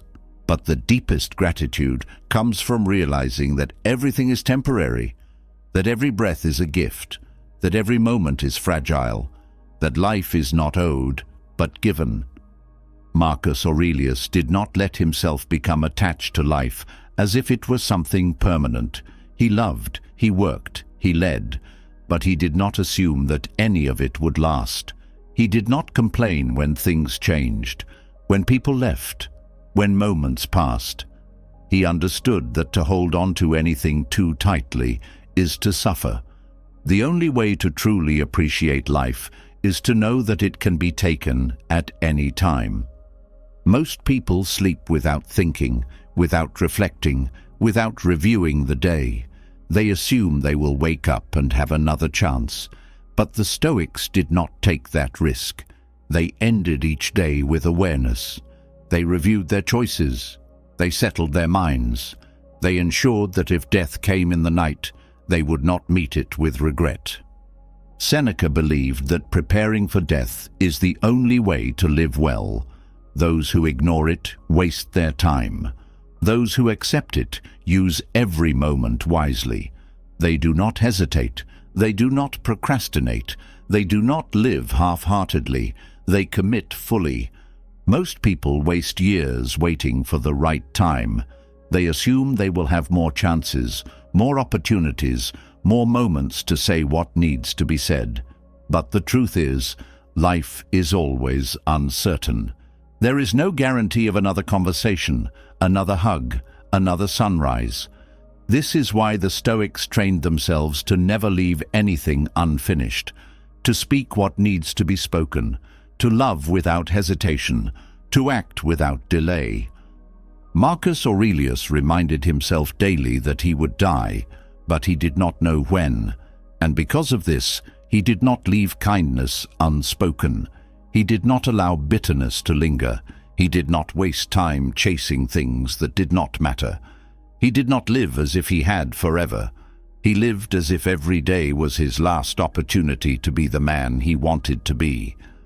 Most people would live differently if they truly understood how little time they have. They would stop waiting. They would stop hesitating. They would stop pretending that they can afford to waste a single moment. They would realize that life does not begin in the future. It is happening now. Seneca warned that only fools fear death. The wise use it as motivation. They do not waste their days chasing things they do not need. They do not spend their time in meaningless conflict. They do not allow themselves to be consumed by trivial worries. They live in a way that, if the end came tonight, they would not feel cheated. Those who practice memento mori before bed do not wake up afraid. They do not cling to life out of desperation. They do not suffer from regrets. They wake up with clarity, with urgency, with deep gratitude for another day that was never promised. Tonight, before sleep, there is a choice. To close the eyes assuming there will be another morning, to take another day for granted, to carry frustrations and worries as if they matter in the face of death, or to see the truth, to reflect, to let go of what does not matter, to embrace what does, because sleep is always an unknown, and life is always fragile, and the only way to live without fear is to stop pretending that there is still time. Reflecting on mortality before sleep creates clarity. It eliminates hesitation, removes trivial worries, and forces the mind to focus only on what truly matters. A person who understands the fragility of life does not waste time on unnecessary indulgences. They do not allow distractions to rule them. They do not seek comfort in excess. They understand that what they consume, what they crave, what they allow into their life, determines the strength of their mind. But even those who reflect deeply on the temporary nature of existence find themselves facing the pull of desires. The mind wants peace, but the body seeks pleasure. The body craves more food than it needs, more stimulation than it can handle, more indulgence than is good for it. And at night, when discipline weakens, these cravings come with the greatest force. Seneca warned against becoming a slave to urges. He understood that a person who cannot control their appetites, no matter how small, is weak. It is easy to believe that small indulgences do not matter, that one late-night snack, one extra hour of mindless entertainment, one more drink before bed, is harmless. But the Stoics knew that every small indulgence adds up. The body, once given what it desires without restraint, does not stop asking. It learns that cravings will be answered, that comfort will always come first, that discipline will always take a back seat to pleasure. Most people give in to their urges, not because they are hungry, not because they are tired, not because they need more, but because they lack control. They do not know how to say no to themselves. They justify, they excuse, they rationalize. They tell themselves they deserve it, that it doesn't really matter, that they will be stricter tomorrow. But tomorrow never comes. A weak mind, once accustomed to easy pleasure, does not become strong overnight. Epictetus believed that true freedom was the ability to rule over one's own body. A person who cannot resist cravings is not free. They are ruled by impulse. They are controlled by desire. They obey their urges as if they are commands. They do not think, they react. They do not choose, they submit. And once that habit is built, it does not stay confined to the night. It spreads into everything. A person who cannot resist one more episode, one more snack, one more moment of indulgence before bed, will find that they also cannot resist unnecessary distractions during the day. They will find that they also procrastinate, also avoid discomfort, also seek immediate satisfaction instead of lasting strength. The Stoics knew that self-restraint is not about deprivation, it is about power.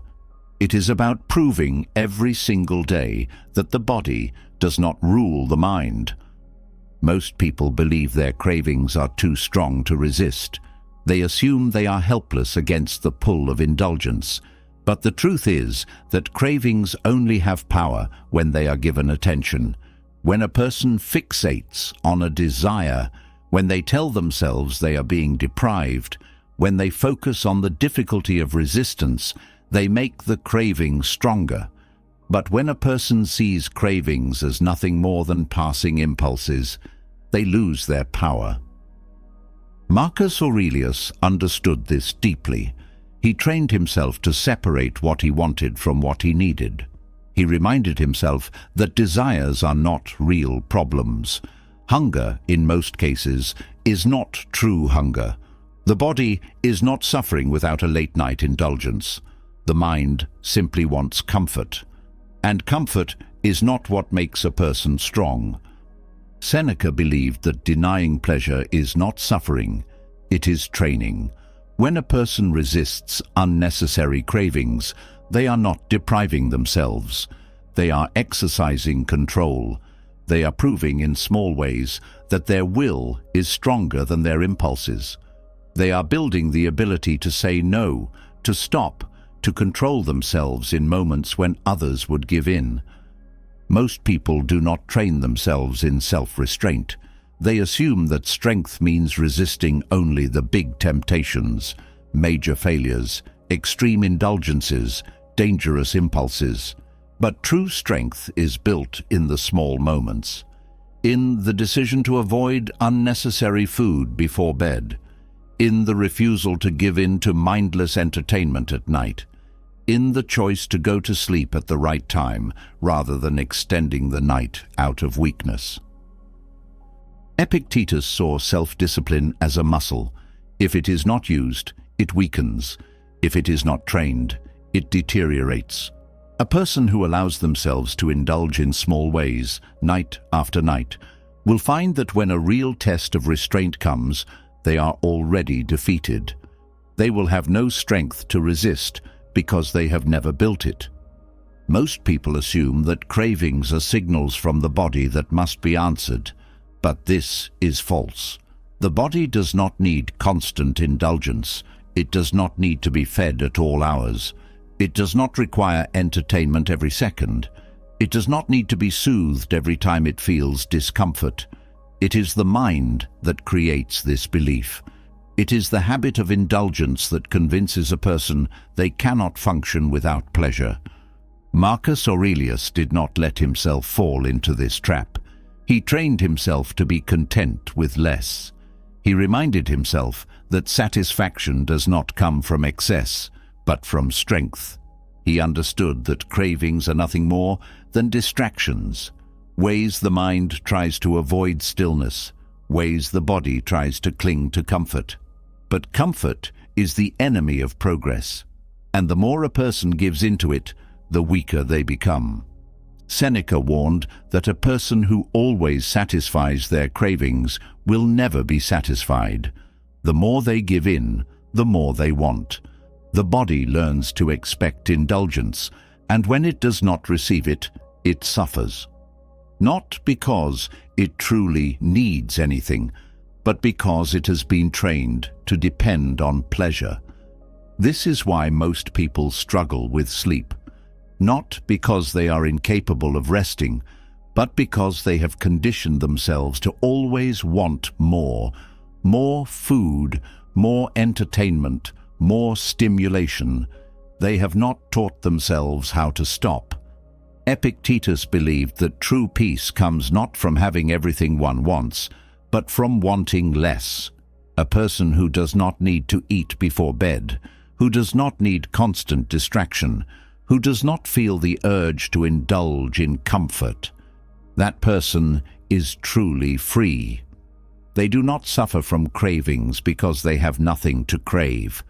They do not struggle with desires because they have mastered them. They do not feel deprived because they have trained themselves to be content without excess.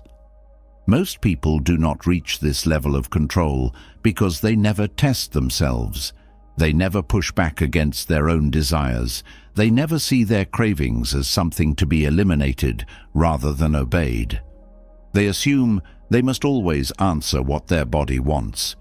But the Stoics knew that true power is the ability to deny oneself and feel no loss.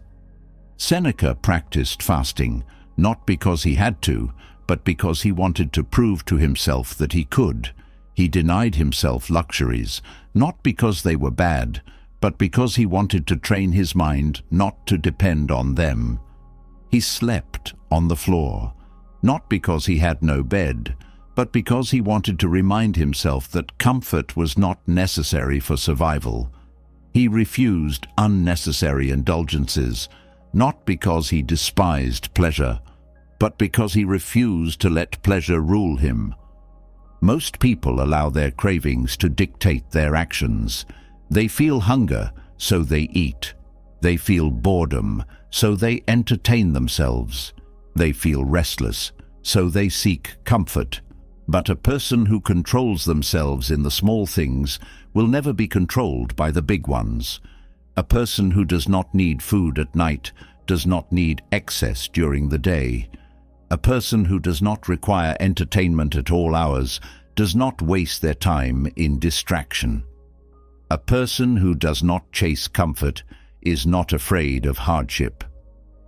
Tonight, when the cravings come, there is a choice: to give in, to justify, to obey, or to stop, to say no, to prove that the body does not control the mind. The weak will indulge, the strong will resist, and those who resist will not just sleep better, they will wake up stronger. Resisting cravings at night is an act of self-mastery. It proves that the mind is in control, not the body's impulses. But there is another test, one that is even more difficult to overcome, a challenge that doesn't come from physical urges, but from the chaos of thought.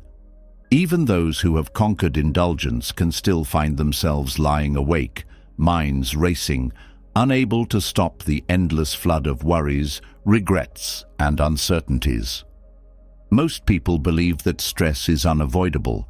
They assume that the mind must replay conversations, anticipate problems, and analyze every possible outcome before rest is allowed.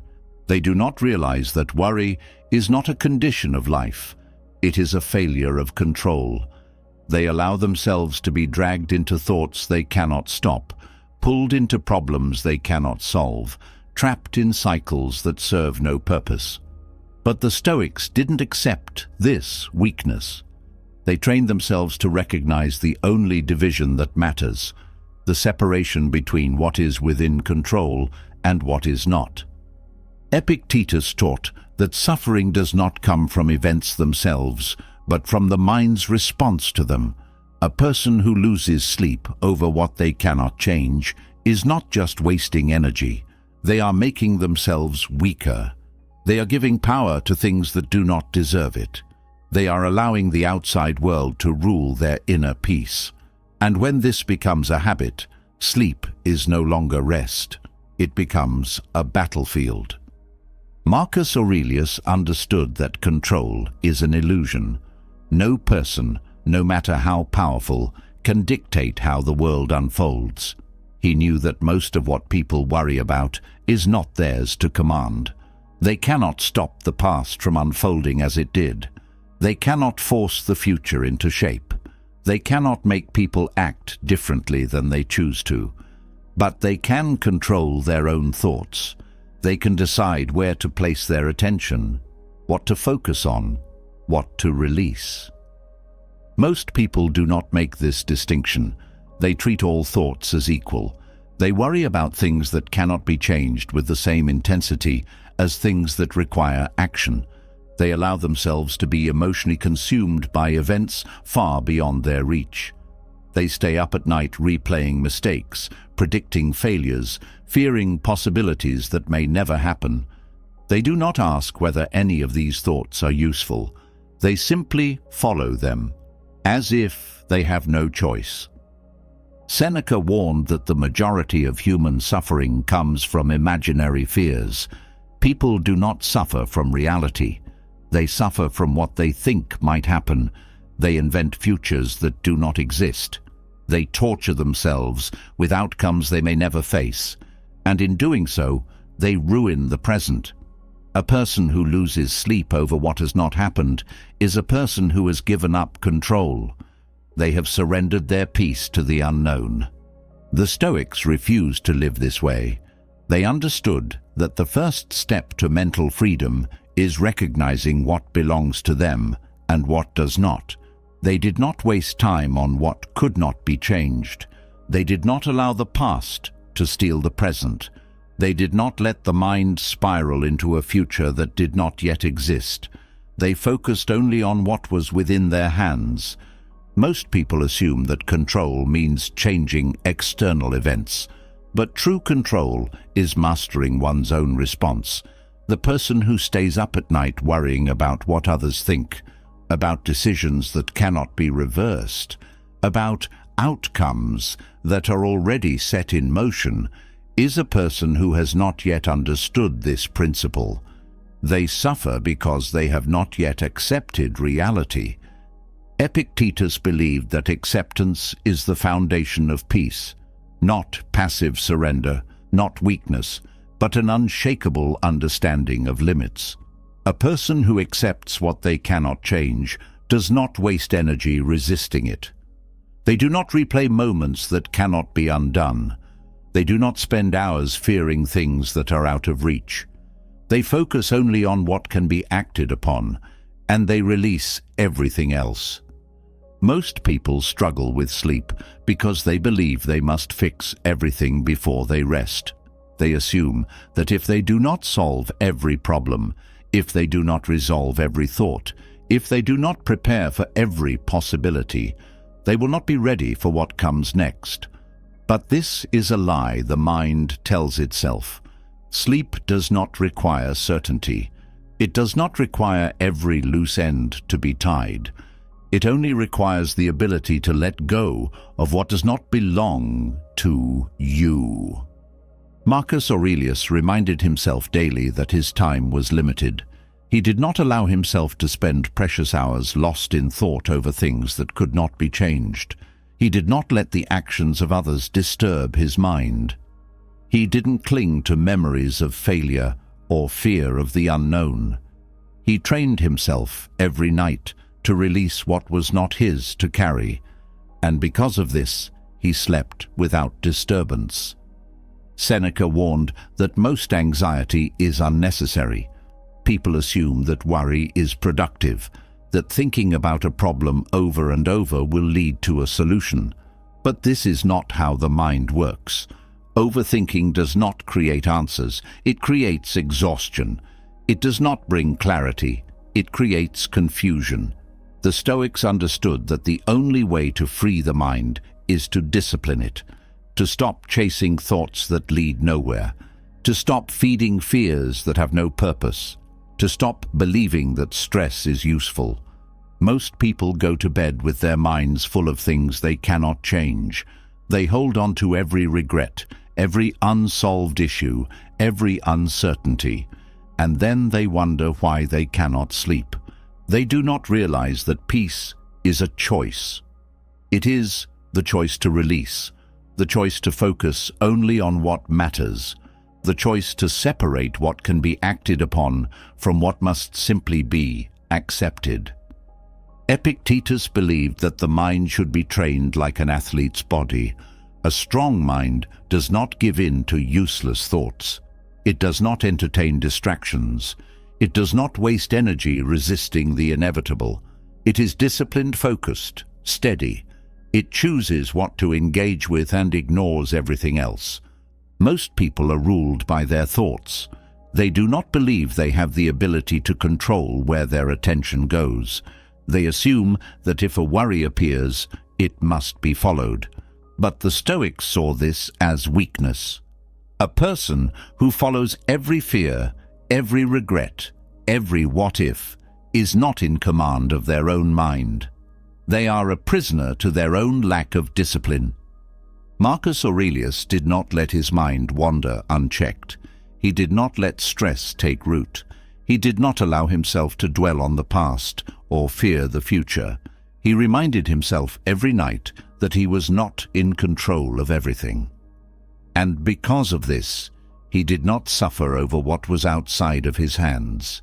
He released it.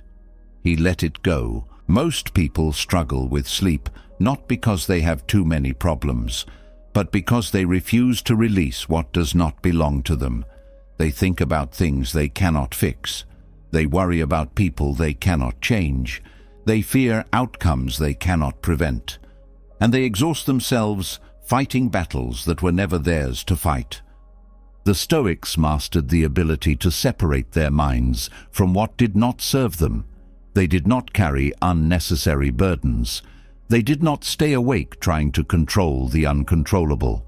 They understood that the mind, when left undisciplined, creates its own suffering. But when trained, when guided, when taught to focus only on what matters, it becomes unshakable. Tonight, when thoughts begin to pull in every direction, there is a choice: to engage, to struggle, to resist, or to release, to let go, to accept. Because the strongest mind is not the one that controls everything. It is the one that knows exactly what to ignore. Letting go of what is outside of control removes unnecessary suffering. A disciplined mind does not chase worries, does not obsess over what cannot be changed, does not allow stress to linger past its usefulness. But there's another illusion that keeps people trapped in a cycle of exhaustion: the false belief that more sleep equals more energy. Most people assume that if they feel tired, the solution is to sleep more.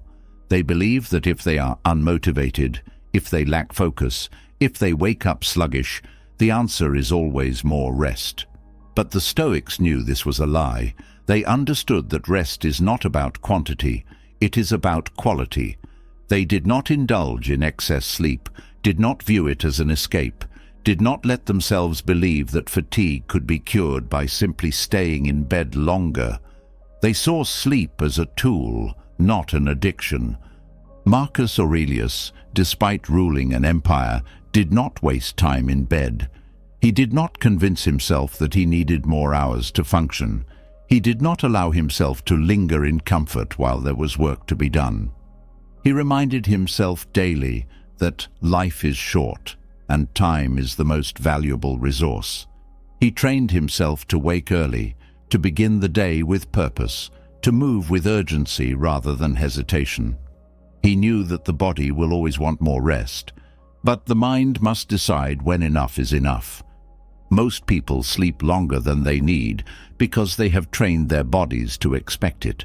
They stay up late, indulging in distractions. They allow their energy to be drained by overthinking. They do not discipline themselves to rest properly. And then, when morning comes, they convince themselves that they are still tired, that they need more sleep, that they cannot function without extra hours. But this is a habit, not a necessity. The body is not weak. It is simply conditioned. Seneca saw oversleeping as a sign of wasted life. He wrote that people complain about time running out, yet they willingly waste hours in bed, avoiding the responsibilities of the day, delaying action, seeking more rest than they truly need. He believed that sleep should be taken only as much as required, never more. He saw the morning as an opportunity, a test of discipline, a moment to prove that the mind is in command, not the body's desire for comfort. Most people do not realize that too much sleep creates more fatigue, not less. When the body is trained to wake up early, it becomes alert, focused, ready to act. But when it is allowed to sleep excessively, it becomes sluggish, slow, resistant to movement. The Stoics did not let this happen. They understood that energy is not created by sleep, it is created by purpose. Epictetus taught that those who need long hours of sleep have not yet trained their minds to be strong. He saw excessive rest as a form of indulgence, not because sleep itself is bad, but because too much of it makes a person weak. He believed that when the body is trained to rise early, when it is taught to move without hesitation, when it does not expect excessive rest, it becomes resilient. It learns to function at its highest level with what is necessary, not with what is comfortable. Most people assume that feeling tired means they need more sleep, but the Stoics knew that tiredness is often mental, not physical. A person who wakes up without purpose will always feel sluggish. A person who wakes up without direction will always feel drained. A person who does not see urgency in their life will always convince themselves they need more time to rest. But a person who has trained themselves to wake early, to move without hesitation, to act with intention, that person does not suffer from fatigue. Marcus Aurelius often reminded himself that staying in bed was an act of weakness. He wrote that the human body was not meant to waste time in comfort while the world was waiting to be faced. He trained himself to resist the urge to linger under the covers, to reject the feeling of wanting just a few more moments of rest. He knew that a person who gives in to the desire to sleep longer than necessary is training themselves to give in to weakness in every area of life. Seneca warned that those who allow themselves to oversleep are robbing themselves of time they can never get back. He believed that sleep should be taken with discipline, not indulgence. He saw excessive rest as a disease, one that weakens the will, slows the mind, makes a person passive rather than active. He did not allow himself to waste time in bed when there were things to be done, when there were lessons to be learned, when there was a life to be lived. Most people assume that waking up early is a burden, but the Stoics knew that it is a privilege to open one's eyes and have another day, to have another chance to act, to have another moment to build, to grow, to improve. This is not something to waste. They did not complain about mornings. They did not delay them. They embraced them. Epictetus believed that how a person wakes up determines how they live. A person who wakes up with hesitation will live with hesitation. A person who wakes up slowly, lazily, seeking more sleep, will move through life with the same sluggishness. But a person who wakes up early, who gets out of bed without delay, who treats the morning as the first challenge to overcome, that person moves through life with strength. Most people do not struggle with sleep because they need more of it. They struggle because they are not disciplined in how they take it. They allow their nights to be filled with distractions. They do not prepare their minds for rest. They do not train themselves to wake up at the right time, and then they assume that the solution is simply more sleep. But more sleep does not fix a mind that is undisciplined. Marcus Aurelius understood that those who function best are not those who sleep the longest, but those who wake up with purpose. The body adapts to what it is trained for. A person who gives themselves 10 hours will feel like they need 10. A person who takes only 6 or 7 with discipline, with intention, with structure, will feel fully rested because they have trained themselves to be. Seneca saw that the most successful people in history were not those who spent their nights in indulgence.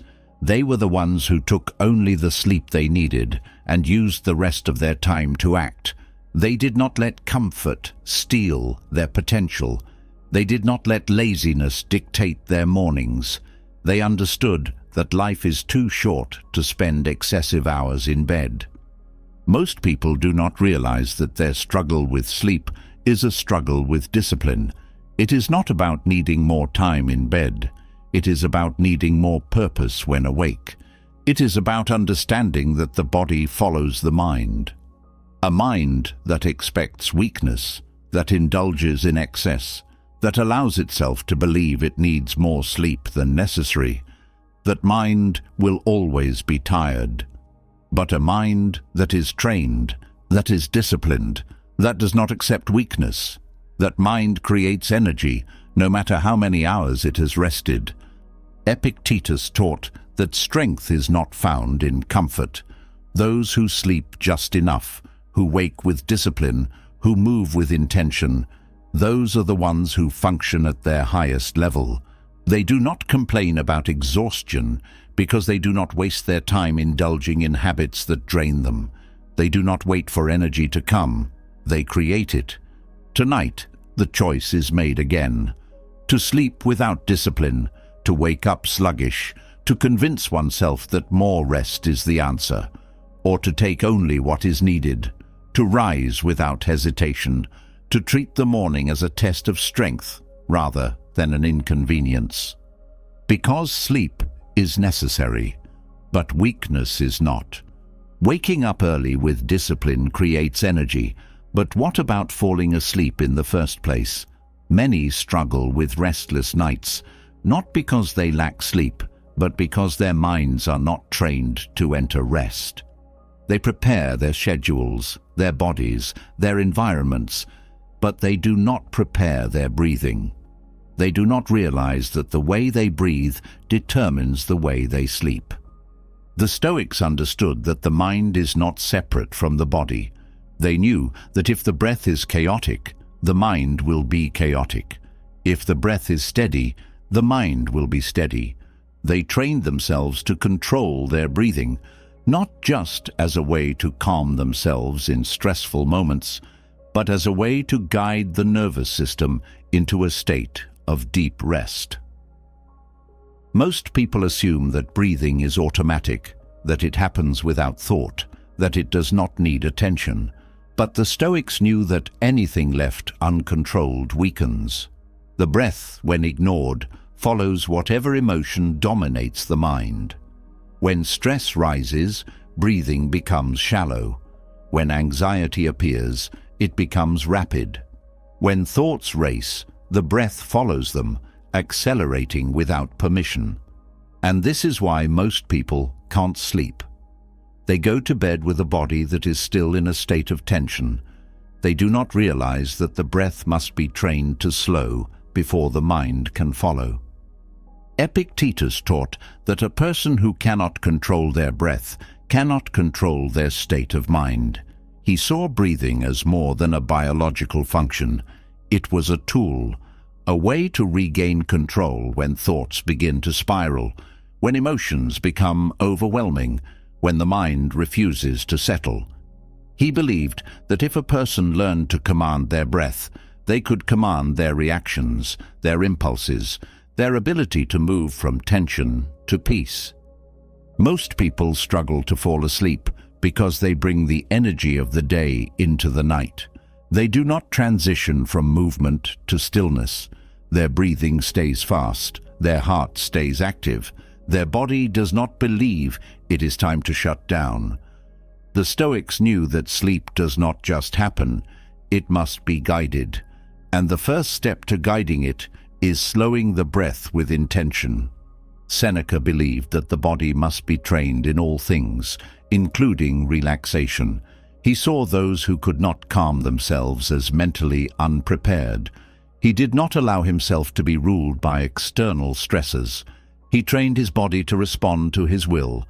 He did not wait for relaxation to come. He created it through breath. Most people assume that thoughts keep them awake, but the truth is that their bodies keep them awake. A body that is still tense, still engaged, still responding as if it is in the middle of the day, will not rest simply because the mind commands it to. But breathing changes this. A person who slows their breath, who deepens their inhales, who controls their exhales, signals to the body that it is time to release tension. The heart slows, the nervous system calms, the muscles relax, and when the body accepts sleep, the mind follows. Marcus Aurelius understood this deeply. He knew that without control over breath, there was no control over self. He trained himself to breathe through frustration, breathe through anger, breathe through exhaustion. He used breath as a tool to guide his thoughts, to slow his reactions, to prepare his body for whatever was needed, including sleep. Most people lie in bed waiting for sleep to take them. They close their eyes, but their breathing remains erratic. Their nervous system is still active. Their body is still prepared for action, not for rest. They do not realize that sleep is not something to wait for. It is something to prepare for. The Stoics did not wait. They trained themselves to enter sleep the way they trained themselves for everything else, with deliberate action. Epictetus believed that a steady breath creates a steady mind. He saw breathing not just as a function, but as a method for controlling thought itself. A person who breathes deeply, rhythmically, without strain, will find that their thoughts begin to match the same pattern. The mind settles. The body follows. Sleep comes naturally, not through force, but through alignment. Most people take their breathing for granted.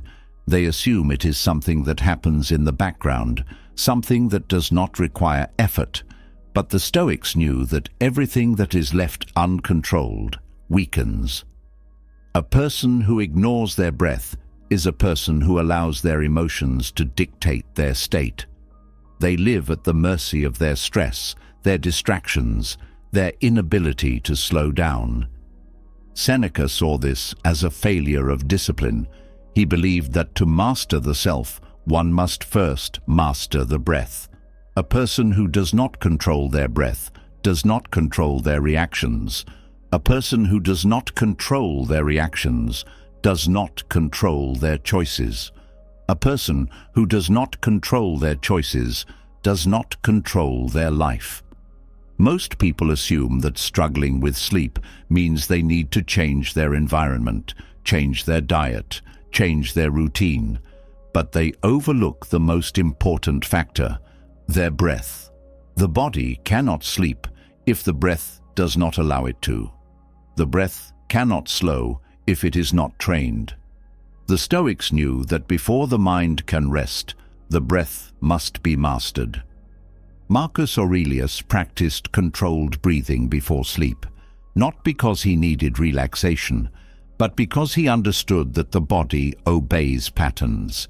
If a person breathes in a way that mimics calmness, their body will believe it is calm.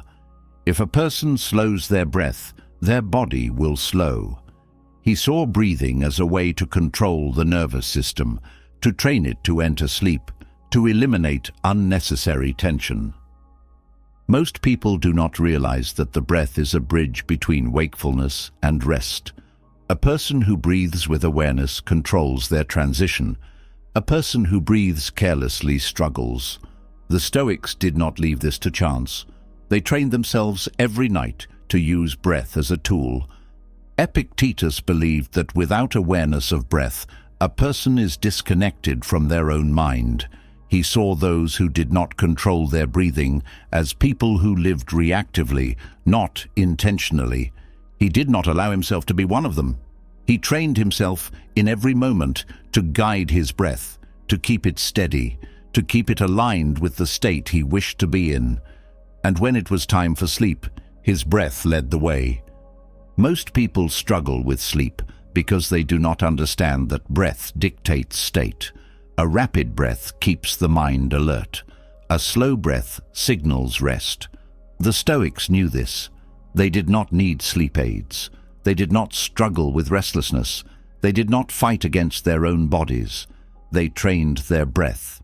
And because of this, their bodies responded with peace.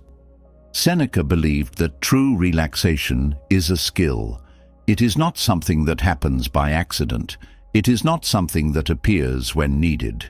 It is something that must be cultivated, built, and strengthened. And it begins with how a person breathes. Most people assume that breathing techniques are unnecessary, but the Stoics knew that without breath control, there is no self-control. A person who masters their breathing can slow their thoughts, settle their emotions, quiet their stress. And when the mind is still, sleep comes effortlessly. Marcus Aurelius did not see sleep as a mystery. He saw it as a result of discipline. He understood that if the body is given the right signals, it will obey. If the breath is controlled, the nervous system will follow. If the nervous system is calm, the mind will settle. And when the mind settles, sleep becomes effortless. Most people lie in bed fighting against wakefulness, trying to force sleep. But the Stoics knew that force creates resistance. The key is not to fight, it is to guide, to breathe in a way that invites rest, to train the body to follow, to allow sleep to come naturally. Tonight, when the body resists sleep, when the mind refuses to quiet, there is a choice: to struggle, to wait, to fight, or to breathe, to slow, to guide. Because sleep is not about exhaustion, it is about alignment, and the breath is the key to getting there. Breathing guides the body into rest. But what about the mind? A person may control their breath, slow their heartbeat, and relax their muscles, yet still find themselves unable to drift into deep sleep. The problem is not in the body, it is in what the mind is consuming before bed. Most people treat the final moments of the day carelessly. They spend their last waking minutes staring at screens, scrolling through distractions, absorbing noise that overstimulates rather than settles. They entertain themselves until their eyes close, feeding their minds with excess rather than wisdom.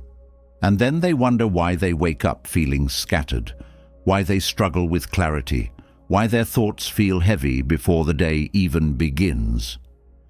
The Stoics understood that the quality of sleep is determined by the quality of thoughts before sleep.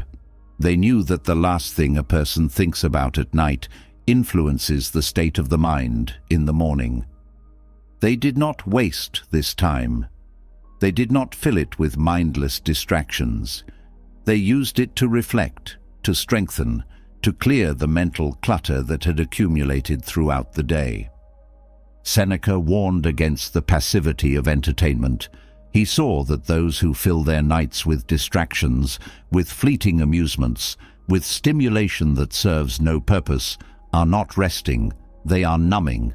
They are avoiding their own minds, escaping into external noise rather than facing their own thoughts. And when this becomes a habit, the mind loses its sharpness. It becomes dependent on external input. It forgets how to sit in silence. Most people do not struggle with sleep because they are physically restless. They struggle because their minds are overfed with useless information. They consume news, social media, television, meaningless content that keeps their minds engaged rather than at ease. They do not prepare themselves for rest. They do not clear their thoughts. They do not reflect on what mattered that day, on what they learned, on what needs to be released. They simply feed their minds until exhaustion takes over. Marcus Aurelius refused to end his day in a state of mental clutter. He did not allow distractions to rule his nights. He saw bedtime as a moment for refinement, not entertainment. He used his final moments to review his choices, to correct his thoughts, to reinforce his values. He treated sleep not as an escape, but as a continuation of discipline. Most people seek entertainment before bed because they do not know how to sit with their own minds. They need noise, movement, something to keep them from confronting themselves. They believe that distraction is relaxation. But the Stoics knew that true rest is found in stillness, not in stimulation. They did not fill their minds with unnecessary input. They did not chase external entertainment. They used the night to strengthen their mental discipline. Epictetus taught that the mind should not be given over to external control. A person who allows entertainment to dictate their mental state is no different from a person who has lost command over their own thoughts. They become dependent on outside sources for comfort, for stimulation, for escape. And this dependence makes them weak. Most people assume that winding down means consuming content, distracting themselves, letting something external take their attention. But this is passivity, not rest. The mind does not reset when it is being entertained. It simply transfers focus from one thing to another. The person who spends their nights watching endless content is not preparing for sleep. They are overloading their brain before shutting it down. Seneca saw this as a failure of self-control. He believed that the mind must be trained, not indulged. A person who cannot sit in silence, who cannot review their own thoughts, who cannot end the day with deliberate reflection, is a person who has become weak in their thinking. They do not engage with their own minds. They simply consume, react, and drift into unconsciousness without intention. Most people wonder why they wake up feeling mentally heavy. They assume they need more sleep, more relaxation, more leisure. But the truth is that their problem is not sleep. It is the way they enter sleep. They do not declutter their minds. They do not remove unnecessary thoughts. They do not end the day with order. They let distractions dictate their last moments, and then they expect to wake up with clarity. Marcus Aurelius understood that the mind carries into sleep what it is given before sleep. A person who feeds their mind with nonsense will dream nonsense. A person who fills their mind with useless information will wake up with mental fog. But a person who ends the day with reflection, with self-examination, with discipline, that person wakes up with a mind that is already in control. Most people do not realize that bedtime is the most important time for shaping the mind. The final thoughts before sleep are the thoughts that the subconscious works on. They are the thoughts that settle deepest. They are the thoughts that determine whether the mind wakes up sharp or dull, whether the day begins with direction or with distraction. Epictetus believed that a person's final moments of the day reveal the state of their mind. A person who needs noise before sleep is a person who has not yet learned to master their own thinking. A person who seeks entertainment rather than contemplation is a person who has not yet realized the power of mental stillness. Most people are afraid of silence. They avoid it because it forces them to confront themselves. They do not want to examine their choices, to review their failures, to sit with their own thoughts. They do not want to refine their minds. They just want to be distracted until they lose consciousness. But the Stoics knew that distraction is the enemy of wisdom. A mind that is always entertained is a mind that is never trained. Seneca believed that every night should end with a mental cleansing. A person should remove useless thoughts, reflect on what was done well, and identify what needs to be improved. The mind should not be left full of clutter. It should be organized, clear, and steady before sleep begins. Most people assume that entertainment is harmless. They believe that watching, scrolling, consuming before bed is just a way to relax. But the Stoics knew that the mind does not relax when it is being filled with distractions. It relaxes when it is given order, when it is directed, when it is controlled. Marcus Aurelius did not waste time before bed. He did not let his mind be hijacked by useless content. He did not fall asleep in a state of mental indulgence. He prepared himself for sleep the way he prepared himself for life, with deliberate focus. He cleared his thoughts, removed distractions, and ensured that his mind was free of unnecessary burdens. And because of this, he woke up ready, not sluggish. Most people believe that rest is about escape, but the Stoics knew that true rest is about alignment. The mind cannot rest when it is overstimulated. It cannot enter sleep in a state of disorder. It must be given a direction, a purpose, a moment to settle. Epictetus taught that the way a person ends their day determines the way they begin the next. A person who ends the night in distraction will begin the morning in distraction. A person who ends the night with reflection will begin the morning with clarity. Most people do not realize that their struggle with focus, with motivation, with mental sharpness is not a result of bad mornings. It is a result of bad nights. A person who cannot discipline their mind before bed will find that their mind does not obey them in the morning. A person who does not direct their thoughts before sleep will find that their thoughts control them throughout the day. Tonight, there is a choice: to end the day in distraction or in reflection, to let entertainment dictate the last thoughts before sleep or to take control of them, to enter the night in a state of chaos or in a state of peace. Because the way a person sleeps is the way they wake up, and the way they wake up is the way they live. Sleep is not just a break from the day, it is a continuation of discipline. It is where the mind either resets and strengthens or carries forward the chaos it was left in.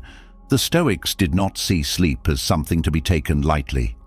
They trained themselves to rest with purpose, to release what does not serve them, and to wake up stronger than the night before. Mastery over sleep is mastery over the self. From preparing the mind for rest to letting go of what is outside control, from resisting indulgence to replacing distractions with reflection, every night is an opportunity to either sharpen the mind or dull it.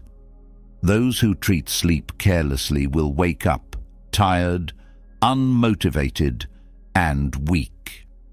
But those who enter it with order, intention, and clarity will wake up clear, energized, and prepared for life. Seneca warned against wasting time. And what is sleep, if not time? A person who trains themselves to rest efficiently, who eliminates unnecessary fears, who breathes with control, who treats their nights as seriously as their days, will find that they are unshaken, unburdened, and unbreakable. So tonight, ask yourself, will you drift into sleep mindlessly, or will you take control? Will you wake up the same, or will you wake up better? The choice is yours, and it begins the moment you close your eyes.